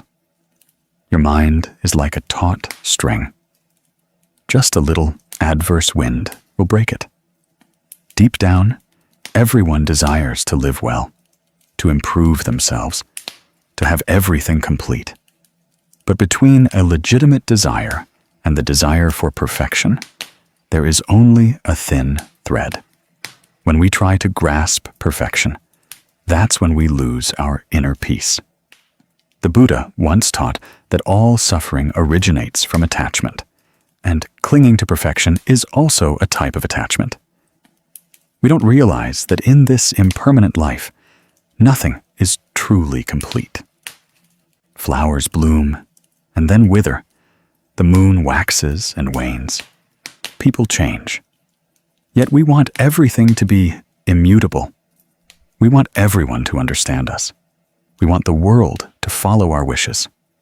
When things don't go as desired, we are disappointed, blame others, blame life, and even blame ourselves. Some feel inferior because they haven't achieved what they wanted. Some try to prove their competence, but their hearts are full of unease. Some forget how to love themselves because they want others' recognition. I remember a small story that seemed simple, but contained a profound philosophy about contentment and letting go of perfectionism. The story tells of an art student named Dewey. He was a perfectionist. Whenever he painted, if there was just one wrong stroke, he would tear up the entire painting. In Dewey's heart, there was always an obsession that he had to create something truly perfect, truly admirable. One day, Dewey's teacher gave the class a special assignment. Go out and find me the most perfect leaf and bring it back tomorrow. Dewey eagerly set off, his heart filled with determination. He believed he would find the most beautiful, most perfect leaf. The next day, Dewey entered the small forest behind the school. Before his eyes were thousands of green, yellowed leaves, some still dewy, some eaten by insects. He picked up each leaf to examine it, but every single one had some flaw. One leaf was torn, another uneven in color, another stem was slightly bent. He shook his head, put them down, and continued deeper into the forest. The sun gradually set. Dewey was tired, but refused to go back. He feared that if he chose a leaf that wasn't beautiful enough, his teacher would be disappointed. Finally, Dewey returned empty-handed. On his desk was a fallen leaf, somewhat dry, with a few small holes that had been there for who knows how long. He looked at it and smiled a sad smile. The next morning, the teacher asked, Where is the perfect leaf?" Dewey bowed his head and replied, "Teacher, I couldn't find one. Every leaf had flaws." The teacher smiled, picked up the dry leaf on the desk, and said, "This leaf, though old, though it has holes, is perfect in its own way. Perfection is not the absence of flaws, but when we accept it with gratitude." The story seems small, but leaves us silent, because perhaps each of us has been like Dewey, endlessly searching through life for our own perfect leaf. We seek a flawless partner, a mistake-free job, absolutely ideal circumstances. But the more we search, the more we lose the joy that inherently exists in every moment. The truth is, this world doesn't need perfection. It needs authenticity. A tree with cracked leaves still reaches for the sun. A river with bends still flows to the sea. Humans have flaws, have hurts. But if we can recognize them and let go of clinging, we can still live fully in every moment. The Buddha once said that the wise see impermanence clearly, so they do not strive for perfection. They simply live mindfully in the present. Because when we live in the present, we truly see the beauty of this life. A lotus doesn't bloom perfectly, but because it knows how to bloom in the mud. The mind isn't at peace because there are no storms, but because even in a storm, it knows how to smile. Perfectionists often fear failure, fear criticism, fear that others won't recognize them. But within that fear lies an illusion about the ego. We want to be better than others. We want to be praised. When things don't go as desired, we suffer because that ego is hurt. The more we strive for perfection, the more we are imprisoned in our own mental cage. In the Dhammapada, the Buddha taught that the contented person, though lying on the ground, finds peace. The discontented person, though in heaven, finds no peace. Contentment is knowing enough. Knowing enough does not mean settling or ceasing to strive, but not letting the mind be dragged by ambition. Those who know enough still make efforts, but do not let the results control their joy. They work with love, with responsibility, not for praise or comparison. When we work with a perfectionist mindset, we easily fall into worry. But when we work with a contented mind, we will feel joy in every action. One time, a lay practitioner came to see a Zen master and complained, "I want my children, my work, my marriage to all be perfect. But the harder I try, the more I suffer." The Zen master smiled. "Do you see that flower?" He looked out into the garden and saw a small flower bending in the wind. The Zen master said, "That flower does not consider itself perfect, so it is free. It does not compare itself to the flower next to it, so it blooms peacefully. But you, because you want to be the most beautiful flower, you constrict yourself in fear." The lay practitioner realized that perfection is not a destination, but the way we accept imperfections with a tranquil mind. Sometimes it is precisely the scars in the soul that make a person deeper. It is precisely the mistakes that make us empathetic. It is precisely the failures that make us appreciate success. If life were only rosy, we would never see the light of patience and compassion. Happiness is not at the end of the road, but in every step we take.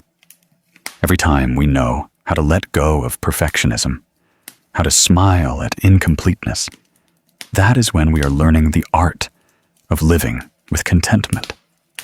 That evening, Dewey sat by the window, looking at the old leaf on his desk, the golden light illuminating the delicate veins on its surface. He suddenly realized that every small insect hole was also a part of life, like experiences that make people grow. He smiled and redrew that leaf with all his heart. No longer afraid of wrong strokes, no longer comparing beauty or ugliness. The painting was complete, not perfect, but full of vitality. When the teacher saw the painting, he simply said, "You painted with your heart, not with greed." That saying followed Dewey throughout his life as a reminder to live with contentment, not with greedy desire. Letting go of perfection is not abandoning effort, but letting go of the compulsion for the soul to live by a mold. When you learn to appreciate small flaws, every imperfection, you are learning to love yourself. When you see the value in others, even if they are not perfect, you are opening your heart to the world. That is the path to true peace. In this life, what is important is not how much fame or success we achieve, but whether we live authentically, whether we are happy with every breath. If today you are tired because you haven't achieved what you desire, take a deep breath, close your eyes, and softly say, "I am enough." Remember that no flower blooms most forever. No sun shines all night.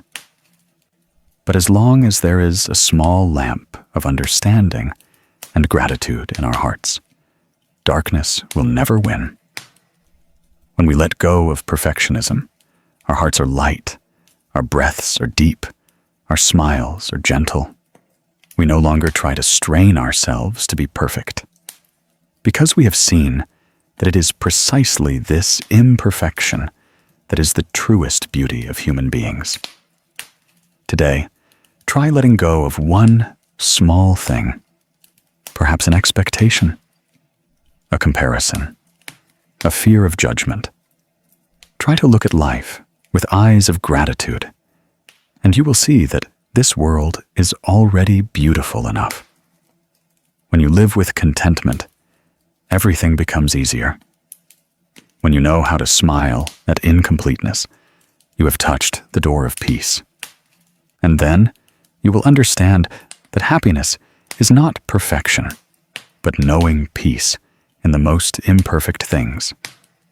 Have you ever sat alone and sighed, seeing that others seem to have everything while you have nothing? A spacious house, a luxurious car, a fulfilling marriage, accomplished children, a successful career. Meanwhile, you struggle with basic needs, debt, unfulfilled relationships, and a heart full of scars. People often don't hurt because of what they lack, but because they see others having what they don't. This comparative mind seeps into every breath, every glance, making life heavy, tiring. And gradually, we no longer know how to savor the coffee of our own lives. Some lament that they are not happy, not peaceful, not calm enough. But if they paused for a moment, they would see that they still have a roof over their heads, food to eat, clothes to wear, loved ones, and health to walk. It's just that their minds keep looking outward, keep engaging in endless comparisons, turning small joys into ashes. The Buddha once taught that craving is the root of suffering. But craving is not only wanting more, but also wanting to be like others. When our hearts begin to compare, we lose our peace. One autumn morning, in a small coffee shop by the road, I overheard a story that later made me ponder for a long time. It was a class reunion of old friends. After 20 years since graduation, they were once close friends, sharing naive student years and dreaming of a bright future. Now, each had gone their separate ways, living different lives on unique paths. When the gathering began, the atmosphere was filled with laughter, but also some unconscious boasting. One person talked about their newly built 3-story house, another showed off their new car, and another spoke about a new position at their company. Each story was like a small knife cutting into the hearts of the listeners. Because behind the laughter, everyone was silently comparing themselves to others. Ms. Hong, who was once a good student, but later chose a simple life, sat quietly, smiling without joining the conversation. When everyone started teasing, "What about Hong? Surely you're a big boss now, right?" She gently replied, "I'm still a teacher. My salary isn't much, but every morning I get to hear my students laugh. Coffee is good. No matter what cup it's in, it's still coffee." That statement stunned the whole group. They laughed, then fell silent, because everyone suddenly realized that for all these years, they had been so busy searching for prettier cups that they forgot the taste of the coffee inside. After that meeting, some returned with lighter hearts. Others still carried heavy thoughts. But everyone understood one thing. Life is coffee, and material things are just cups. The cup can be beautiful, can be expensive, but if the coffee inside is cold, then all the external glitz is meaningless. That story is simple, but contains a profound truth that Buddhist teachings always remind us of. Happiness is not about being superior or inferior, but about contentment. When we know how to stop, know how to appreciate what we have, then the mind truly finds peace. Comparison is a disease of our time. In the past, people looked at their neighbors. Now they look at social media. Every time we scroll past a sparkling photo, a happy video, our hearts flutter. Why are they happy and I'm not? We forget that what they display is only the tip of the iceberg. The hidden part, the tears, the loneliness, the fears, no one sees. The Buddha taught that the wise do not compare because they know each person is working out their own karma. Everyone has their own path to walk in life. Some are born into luxury. Some have to struggle through hardship. Some are highly educated. Some only know manual labor. But no one can live for another. Each person is a unique karmic story, a unique spiritual journey ordained by the universe. If we keep looking at others to measure our self-worth, we will never feel enough. Think about a flower, a vibrant rose, a simple chrysanthemum, a pure lotus, a humble daisy. Each flower has its own fragrance and color, each contributing to the beauty of life's garden. But if a daisy compares itself to a rose, it will suffer.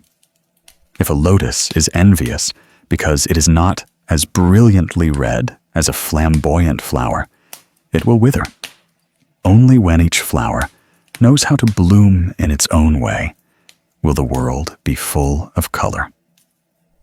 In the Dhammapada, the Buddha taught, "Do not look at what others have done or not done. Look at what you are doing."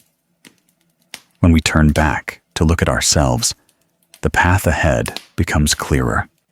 No longer needing to compete, no longer needing to prove anything, just living well each day, doing good, cultivating the mind. That is true happiness.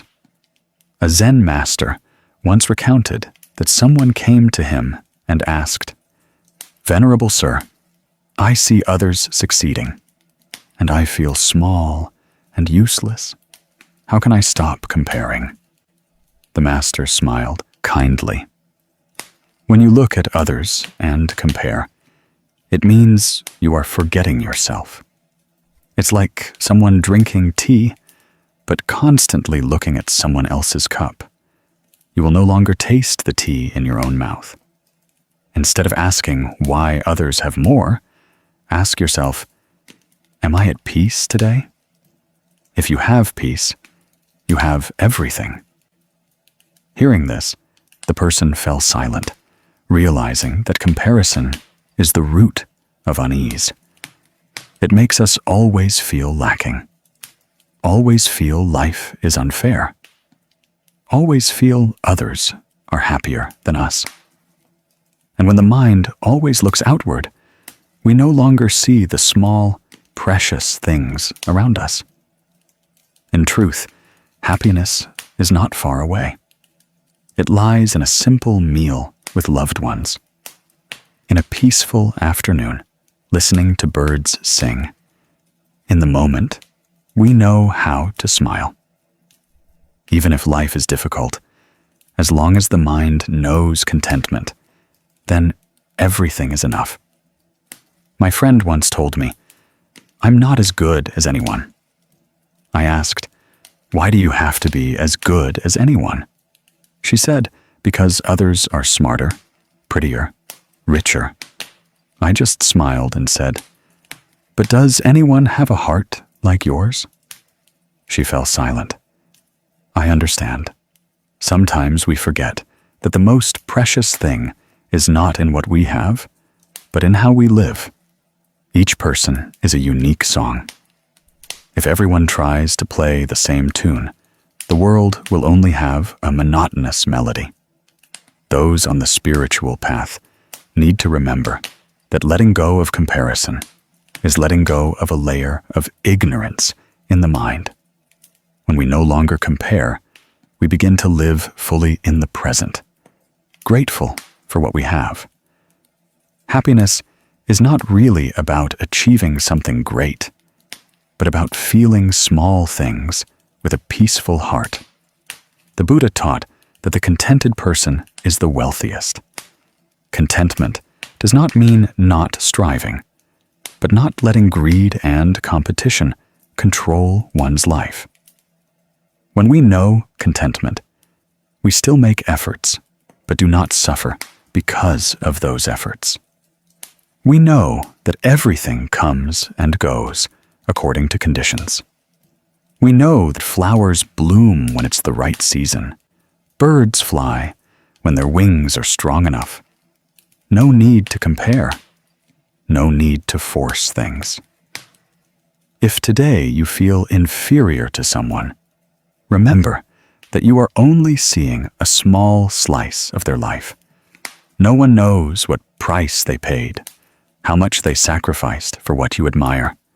Perhaps they have money, but no peace. Perhaps they are successful, but have no time for family. Perhaps they are honored, but empty inside. And you may only have a small room, a simple meal. But if your heart is at peace, you have much more than them. Whenever your heart begins to compare, try to stop, take a deep breath, and ask yourself, am I truly suffering? Or is my mind simply demanding? It is very likely that you will realize all suffering is only because the mind refuses to be still, like settling water. Just one gentle breeze of envy, and it becomes cloudy again. To clear the water, let it settle. To find peace in your heart, just stop comparing. Today, try a small exercise. Whenever you see someone who seems better than you, bless them. Silently say in your heart, may they find peace and joy. When you do that, your mind will open up a very large space.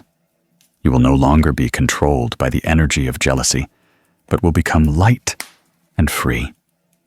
Gradually, you will see that others' happiness is no longer your pain, but a joy to share.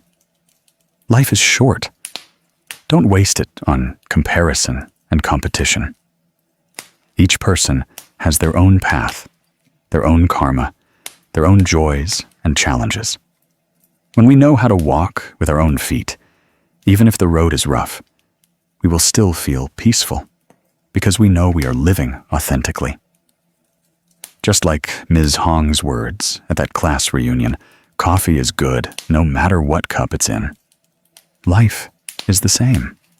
Don't look at others' cups. Savor your own cup of life's coffee.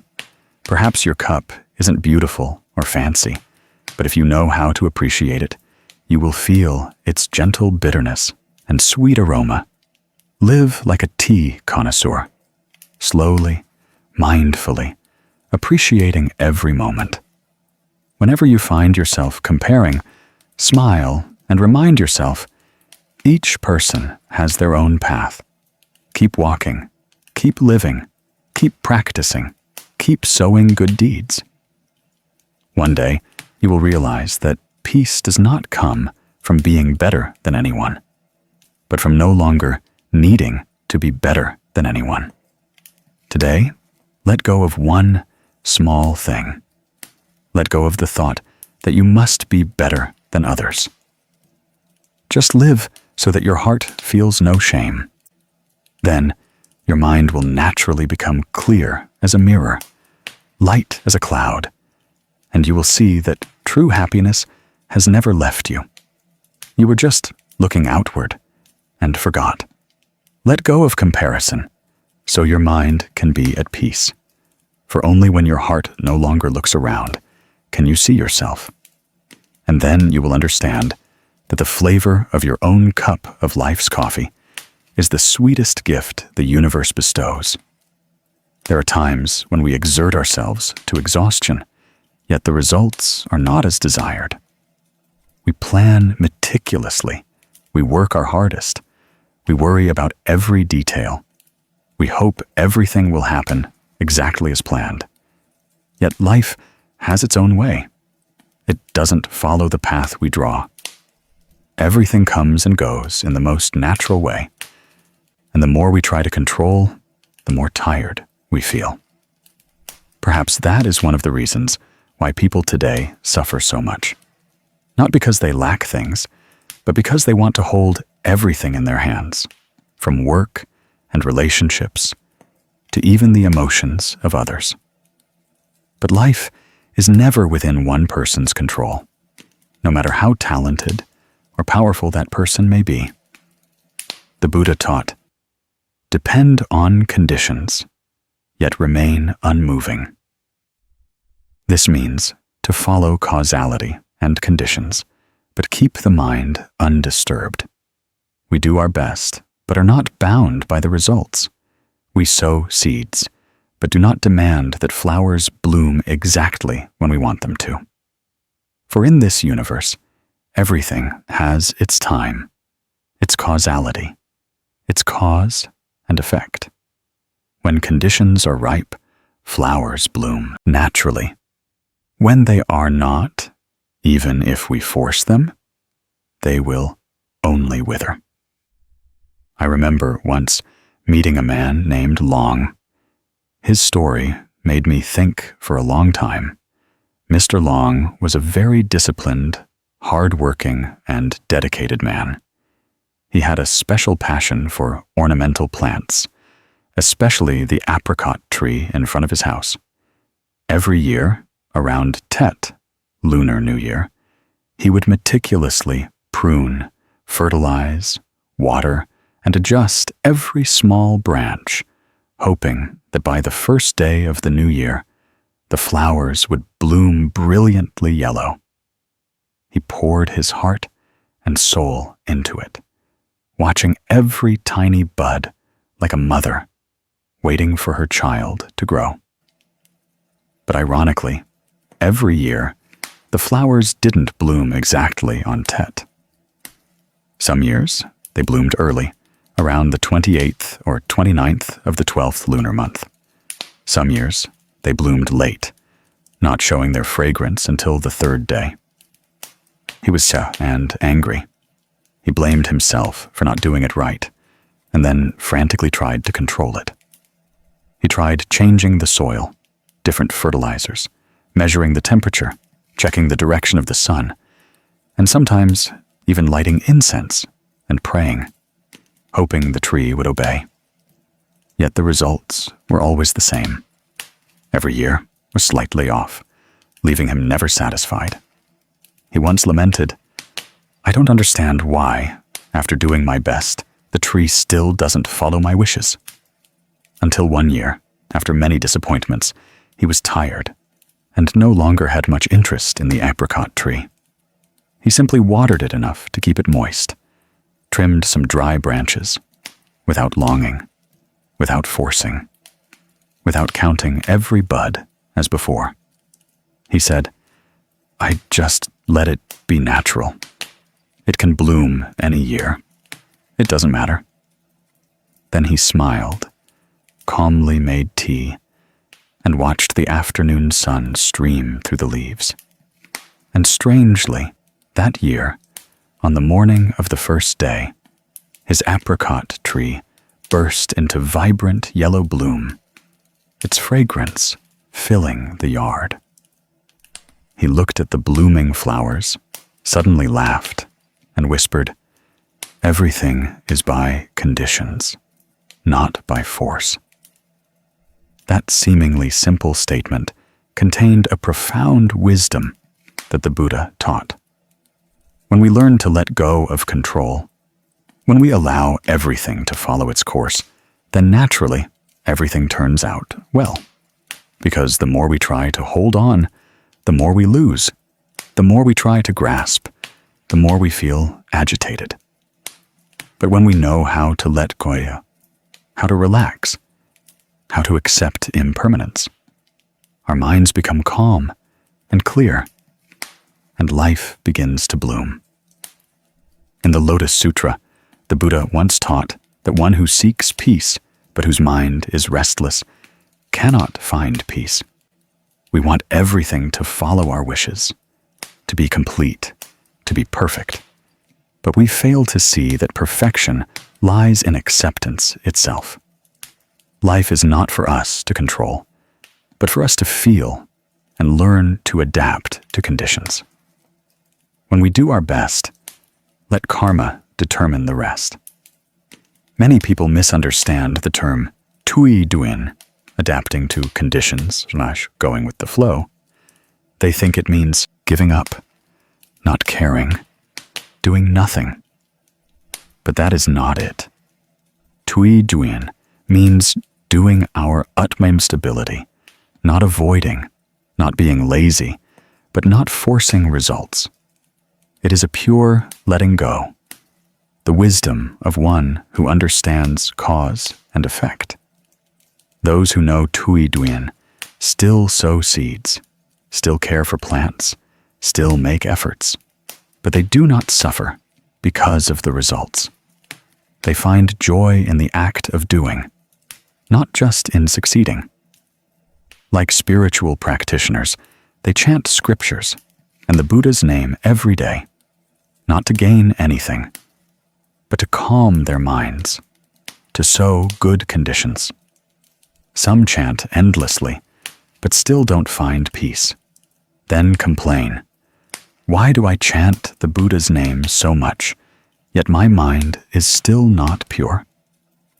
But they forget that precisely when they are impatient, when their minds are seeking results, they have lost mindfulness.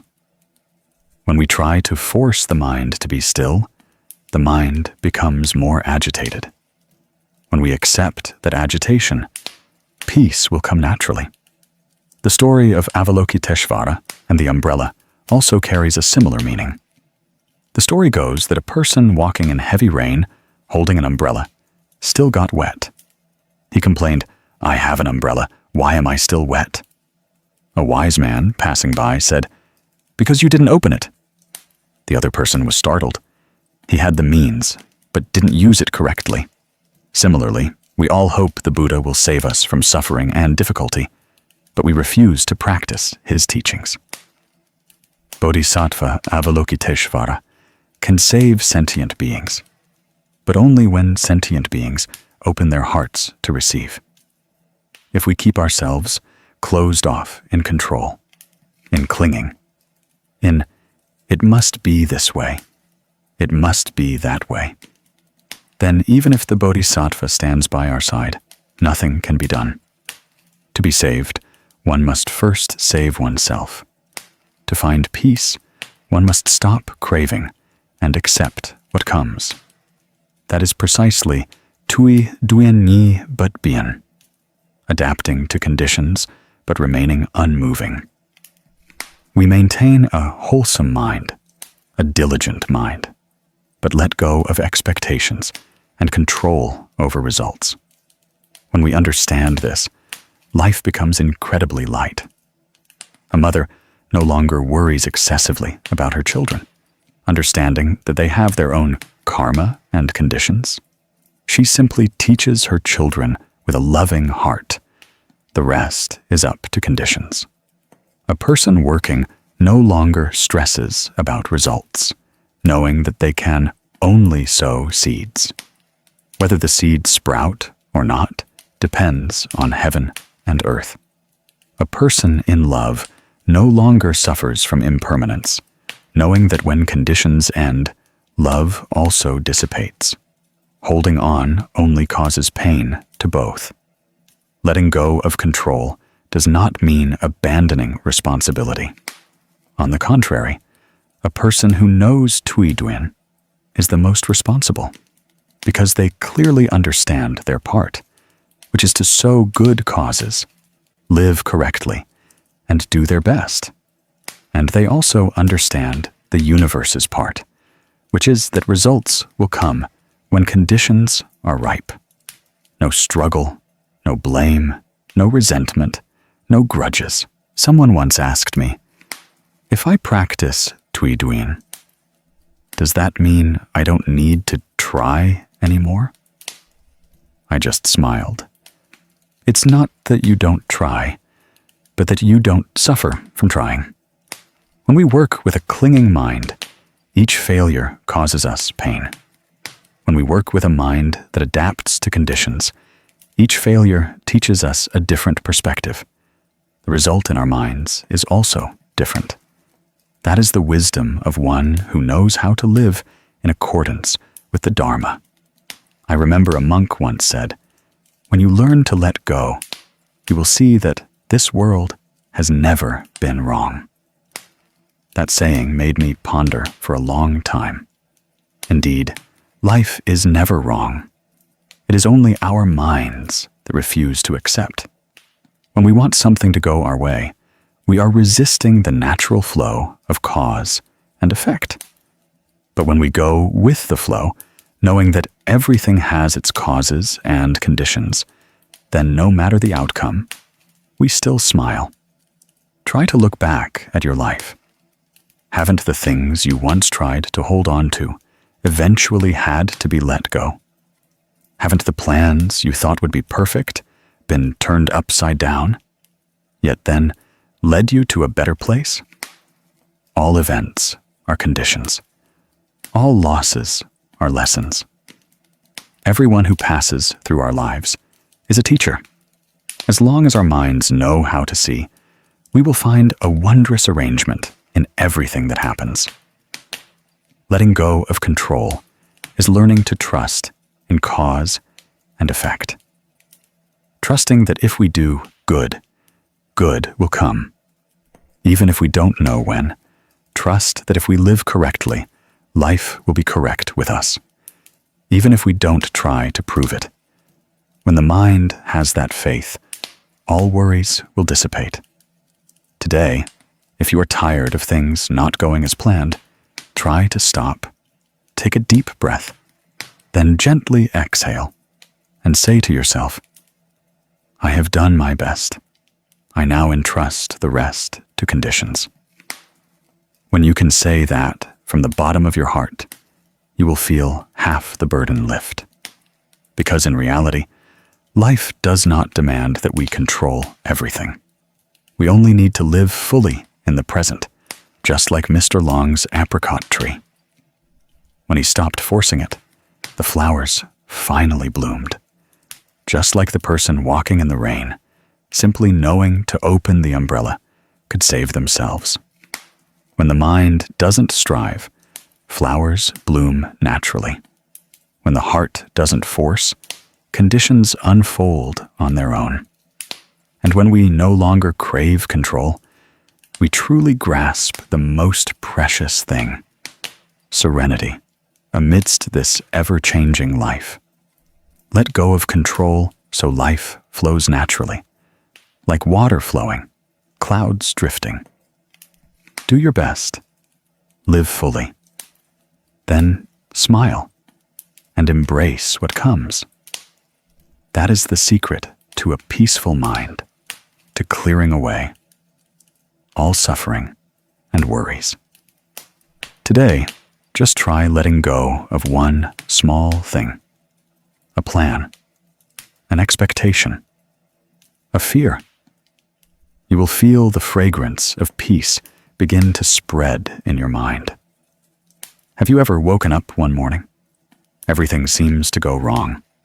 A spilled cup of coffee, a casual remark that hurts you, or just a sudden rain that ruins an important appointment. A feeling of irritation and discomfort suddenly rises within you, as if the whole world is against you. These are very real moments that everyone experiences in life. But have you ever asked yourself if all these dissatisfactions truly come from outside, or are they from within your own mind? The Buddha taught that black or white depends on the perception. Life's reality or illusion, your clear mind will discern.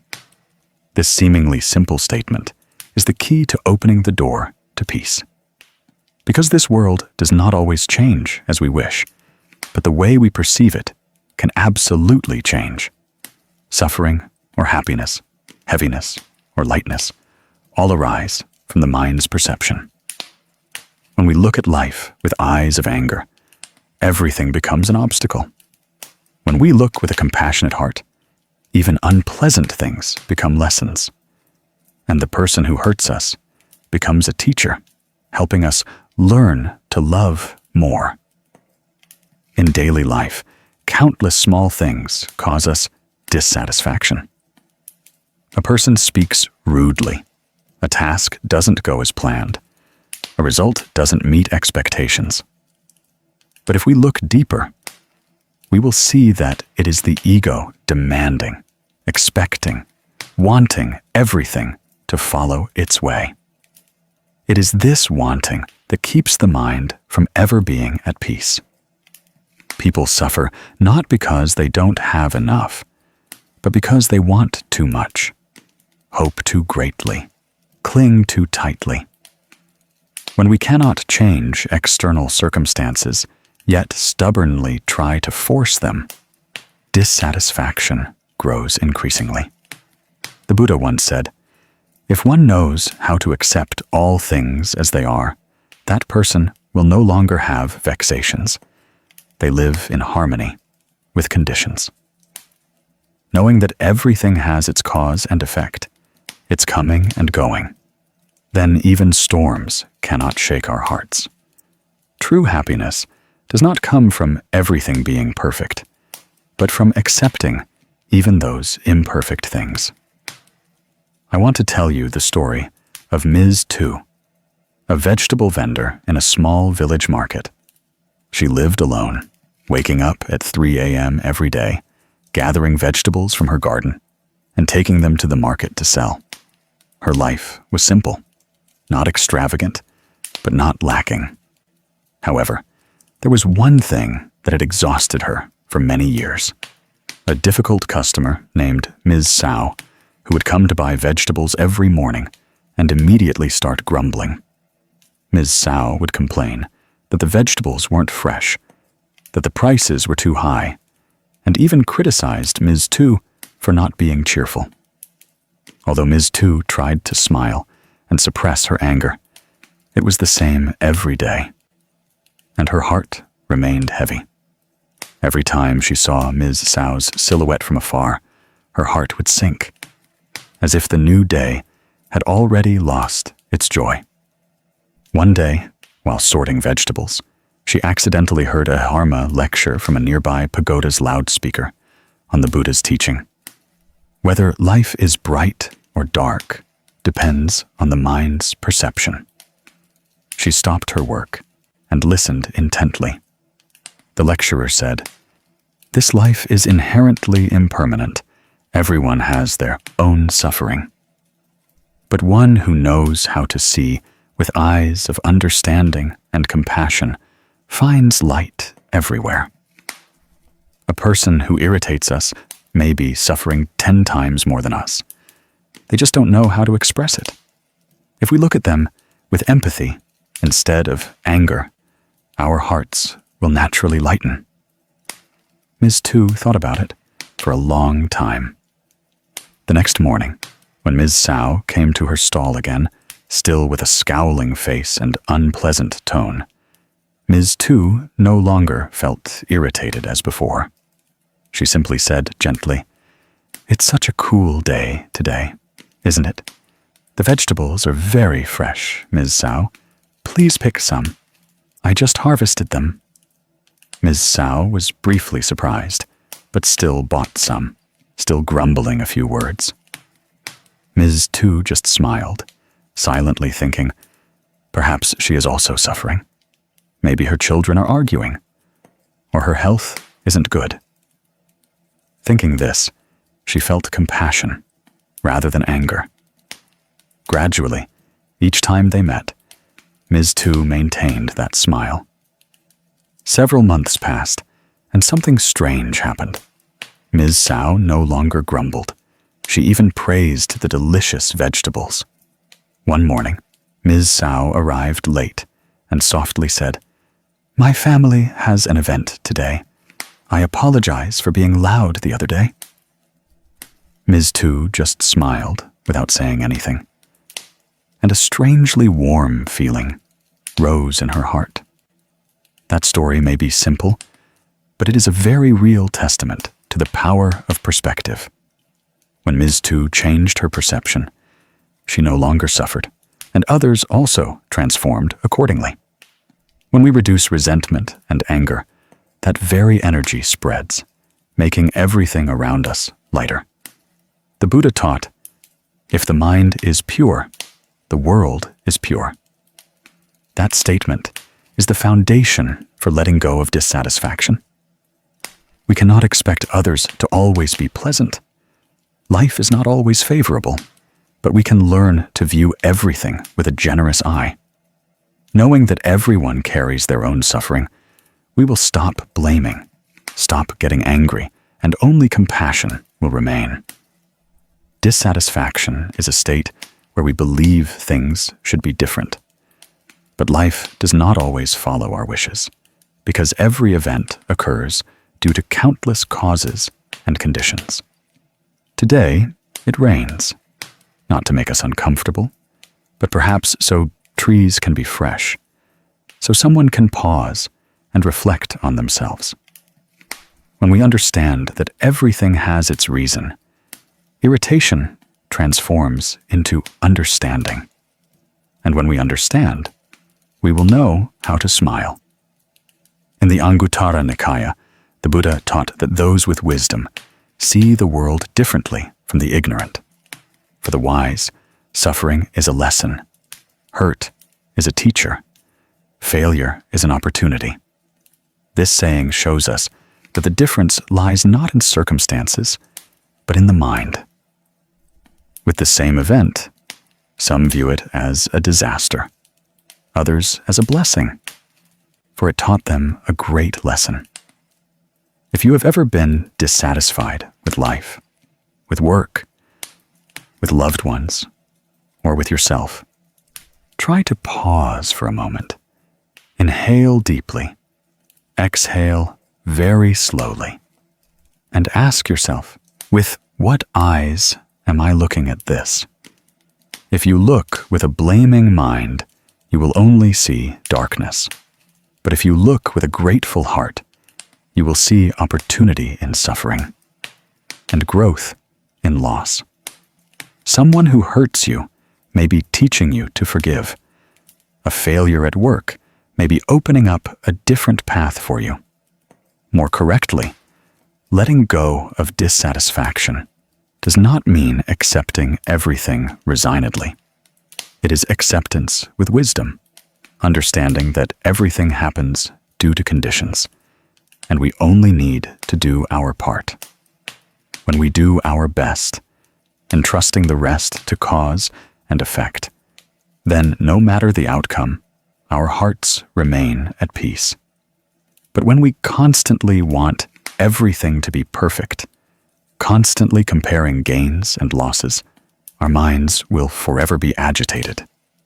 True happiness does not come when life is free of difficulties, but when we look at difficulties with eyes of understanding. One who knows how to let go of dissatisfaction, even living amidst a storm, can still be serene. Just like a lake, though near waves, if you look deep down, you can still see the moon reflected. One time, a young monk asked his teacher, "Teacher, I hear others say, I'm wrong. I'm sad. I'm angry. I'm unwilling to accept it. How can I stop suffering?" The teacher smiled, pointed to the teacup in front of them, and said, "If you don't want the tea to spill, stop shaking your hand. Others' words are just wind. Your agitated mind makes the cup tilt. Keep your mind still. The wind will pass, and the tea will remain full." Life is like that. The wind cannot stop, but we can keep our minds from being stirred. Dissatisfaction is the same. It cannot be avoided, but we can learn to let it go. When we stop demanding that others understand us, stop hoping that life will always go our way, our hearts will lighten. Today, you can try a small thing. When someone irritates you, don't react hastily. Pause, take a breath, and silently say in your heart, "They are also suffering. I choose peace." Just that one thought, and you will see a miracle happen.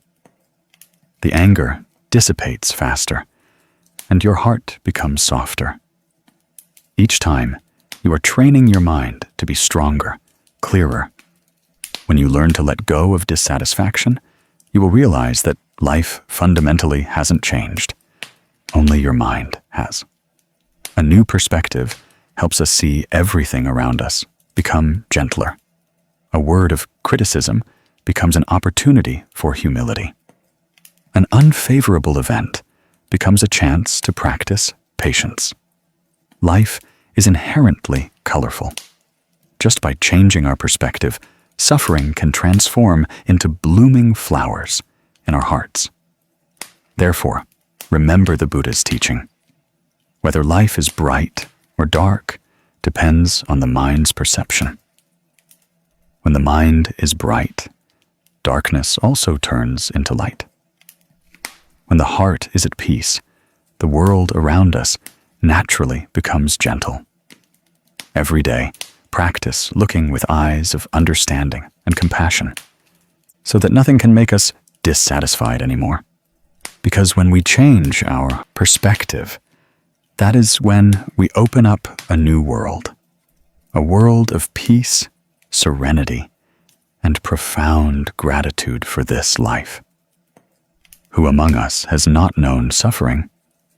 Some suffering comes from external sources, from loss, separation, injury. But most true suffering lies within our own minds, in the things we cannot let go of. Letting go is not easy because we are accustomed to grasping, accustomed to holding on, accustomed to wanting everything our way. Yet the tighter we grasp, the more we hurt, the more we cling, the more our hearts are bound. Only when we truly know how to gently release, how to let everything return to its rightful place, will peace truly manifest. In the journey to find peace, Perhaps each of us has experienced extreme exhaustion, tired from unsatisfactory work, from incomplete relationships, from loved ones not understanding us, from life not unfolding as desired. Sometimes we sit in the middle of the night, thinking about what is past, our hearts heavy, tears falling naturally. These grievances seem impossible to break free from. We want to let go, but our minds won't allow it. We say, "Stop," but our hearts still linger. And so, a vicious cycle of suffering and clinging continues, leaving us no peace. The Buddha taught that letting go is not losing, but gaining completeness. Those words are like a lamp illuminating the darkness in one's heart. Because letting go does not mean abandoning everything, no longer loving, no longer caring, but knowing how to put everything in its proper place. Knowing that nothing in this life is permanent. Everything merely comes and goes according to causality and conditions. Understanding this helps us stop binding ourselves. Look back at the journey we have traveled. Have you ever realized that the things that made you suffer a few years ago are now just a faded memory? At that time, we thought we couldn't go on, but then everything passed. Time doesn't make us lose anything, but helps us clearly see what is truly worth holding on to, and what should be let go. It is in that process that our minds learn the greatest lesson. Happiness does not come from gaining more, but from letting go of invisible bonds. There is a story about a young merchant who sought out a Zen master. He complained that his life was full of pressure, with overwhelming work and family discord. His heart felt so stretched that he couldn't breathe. He said, "Venerable sir, I want peace, but everything makes me so tired. How can I let go when I still have responsibilities, still have obligations?" The Zen master smiled, took a full glass of water, handed it to him, and said, "Hold it and lift it high." The merchant did so. 1 minute, 2 minutes, 3 minutes. Gradually, his arm grew weary. He cried out, "Venerable sir, my arm hurts now." The Zen master asked, "Is the glass of water heavy?" He replied, "Not very heavy, but holding it for a long time makes it tiring." The Zen master nodded and said, "Your life is the same. Each burden you carry may be small, but if you hold on to it in your heart, it becomes pain." Hearing this, the merchant suddenly fell silent. He understood that letting go does not mean discarding responsibility, but not allowing his mind to be imprisoned by it. Do your best at work, but don't let work become a chain. Love sincerely, but don't let feelings become a fear of loss. When we do our part and entrust the rest to cause and effect, our minds will naturally become lighter. Throughout life's journey, we must learn to let go of many things. Let go of pressure, let go of resentment, let go of the past, let go of perfectionism, and even let go of fear. Each time we let go, our minds are liberated from the invisible threads that tightly bind them. Let go of pressure to understand that no one can please everyone. Each person has their own limits. Trying your best is enough. Don't push yourself to exhaustion just to be praised or recognized. When we know when to stop, we can hear our tired hearts. Let go of resentment so the heart can heal. Hating someone is actually just hurting yourself. The person who caused us suffering may have long forgotten, while we still carry that wound in our hearts. Forgiveness is not for the other person's peace, but for our own peace. Let go of the past because it has passed. No one can change what has happened, but everyone can change how they look at it. When we stop living in memories, the present will become brighter. Let go of perfectionism because life is inherently imperfect. Everyone makes mistakes, and it is precisely these cracks that make us grow. When we no longer try to force everything to go our way, we will feel our hearts at peace and let go of fear. Because fear only makes us live smaller. Fear does not come from the future, but from the mind's doubt about the present. When we believe that everything happens due to causes and conditions, then even if the future is uncertain, our hearts remain at peace. Looking back, all these things lead us to a core truth. When the mind is no longer bound, we will naturally find peace, because attachment is the cause of suffering. When the mind clings to something, it fears losing it. When the mind craves something, it suffers if it doesn't achieve it. Therefore, a wise person does not seek peace externally, but within their own unattached mind. The Buddha taught that in letting go, there is gain. In loss, there is peace. When we know how to put everything in its right place, life suddenly becomes simpler. One who knows how to let go will not fear loss. One who knows peace will not need to grasp. Live like flowing water, soft yet strong, knowing how to adapt to the terrain without losing its pure essence. A monk once said, "People suffer not because they have little, but because they want to hold on to too much." That saying is simple, but profound. Some people have everything in abundance, yet their minds are uneasy because they fear loss. Others have very little, yet still smile because they know how to be content with what they have. Peace does not come from external circumstances, but from letting go of desires in our hearts. If you are carrying too many things in your heart that weigh you down, try breathing deeply and asking, "What am I clinging to that is causing me suffering?"